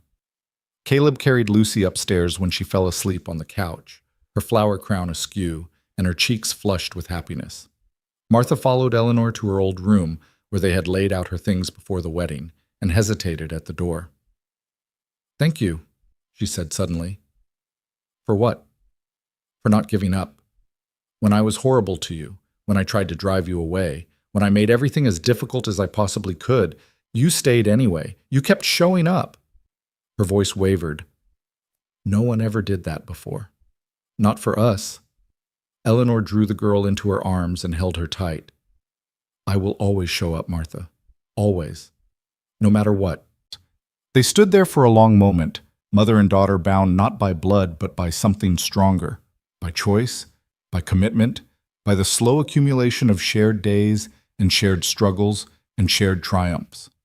When they finally pulled apart, Martha's eyes were dry but bright. "Good night, Mother." "Good night, sweetheart." Martha walked down the hall to her room, and Eleanor watched her go with a heart so full it ached. Then she turned and went to find her husband. The years that followed were not without challenges. There were droughts that threatened the cattle and blizzards that tested their endurance. There were moments of frustration and exhaustion and the ordinary friction that comes from any group of people living closely together. Storm never became fully tame, though he eventually allowed Caleb to ride him on special occasions, and Eleanor learned that some things remained wild no matter how much love you poured into them. But the challenges were balanced by joys that Eleanor had never dared to imagine during those long weeks of walking. She watched Martha grow from a wounded, wary child into a fierce young woman who inherited her father's love of the land and her mother's determination. She watched Lucy blossom from a frightened little girl into a gentle soul who collected injured animals and convinced everyone around her that the world was fundamentally good. She bore Caleb 2 more children, a son named Thomas, for the husband she had buried so many years ago, and a daughter named Charlotte, for the baby who had never gotten the chance to grow up. The house filled with noise and laughter, and the chaos of a family that kept expanding, kept changing, kept becoming something larger and more wonderful than any of them had anticipated. Highland Crest Ranch became known throughout the territory as a place of welcome and warmth. The school Eleanor established for the children of ranch workers grew into a proper institution, drawing families from miles around. The hospital wing she convinced Caleb to fund saved countless lives during the typhoid outbreak of 1892. The land they worked together flourished under careful stewardship, becoming a model for sustainable ranching that their neighbors eventually copied. But the achievement Eleanor was most proud of had nothing to do with buildings or institutions or agricultural innovations. It was the family they had built, the home they had created, the life they had chosen together. On the 10th anniversary of her arrival at Highland Crest, Eleanor walked out to the small cemetery on the hill behind the house. 2 graves waited there now, Mrs. Patterson, who had passed peacefully in her sleep the year before, and old Pete, who had lived to see his 92nd birthday before joining her. Eleanor stood before the simple headstones and thought about all the people who had helped her become who she was. Her mother, who had taught her to bake bread and never give up. Thomas, who had loved her imperfectly but genuinely. Charlotte, whose brief life had broken her heart and also eventually opened it. And the 18 doors. The 17 that had closed in her face and the one that had finally opened. "Thank you," she whispered, though she could not have said to whom. The dead, perhaps. Or the living. Or simply the universe, which had conspired in its mysterious way to bring a starving widow to the gates of a lonely ranch on an autumn afternoon 10 years ago. Footsteps approached behind her, and then Caleb was there, sliding his arm around her waist and pulling her close. "I thought I'd find you here. I was just thinking." "About what?" "About how much has changed, how much has stayed the same." She leaned into him, drawing warmth from his solid presence. "About how grateful I am that you opened that door." "I'm grateful you knocked." He kissed the top of her head. "The girls are asking for you. They want to start the celebration." Eleanor smiled. The entire family was gathered today, Martha and her new husband, a steady young rancher who looked at her like she hung the moon. Lucy and her beloved horses, which she trained now with a skill that rivaled any horseman in the territory. Thomas, gangly and 14, already showing his father's gift for leadership. Little Charlotte, who had her namesake's gray eyes and her own fierce spirit. They were all waiting. They were all hers. "Let's go home," she said. They walked back down the hill together, hand in hand, toward the house that had taken her in when she had nothing and given her everything. The woman who had once stood at those iron gates in torn clothes with nothing but hunger and determination had become the heart of a family, the builder of an institution, the proof that showing up every day, no matter how hard, could change everything. She had walked for 3 weeks to find this place. She would spend the rest of her life making sure it flourished. And when she finally closed her eyes for the last time, many years later, surrounded by children and grandchildren and great-grandchildren who all carried pieces of her forward into the future, Eleanor Whitmore died knowing that she had been exactly where she belonged. The woman at the gates had come home.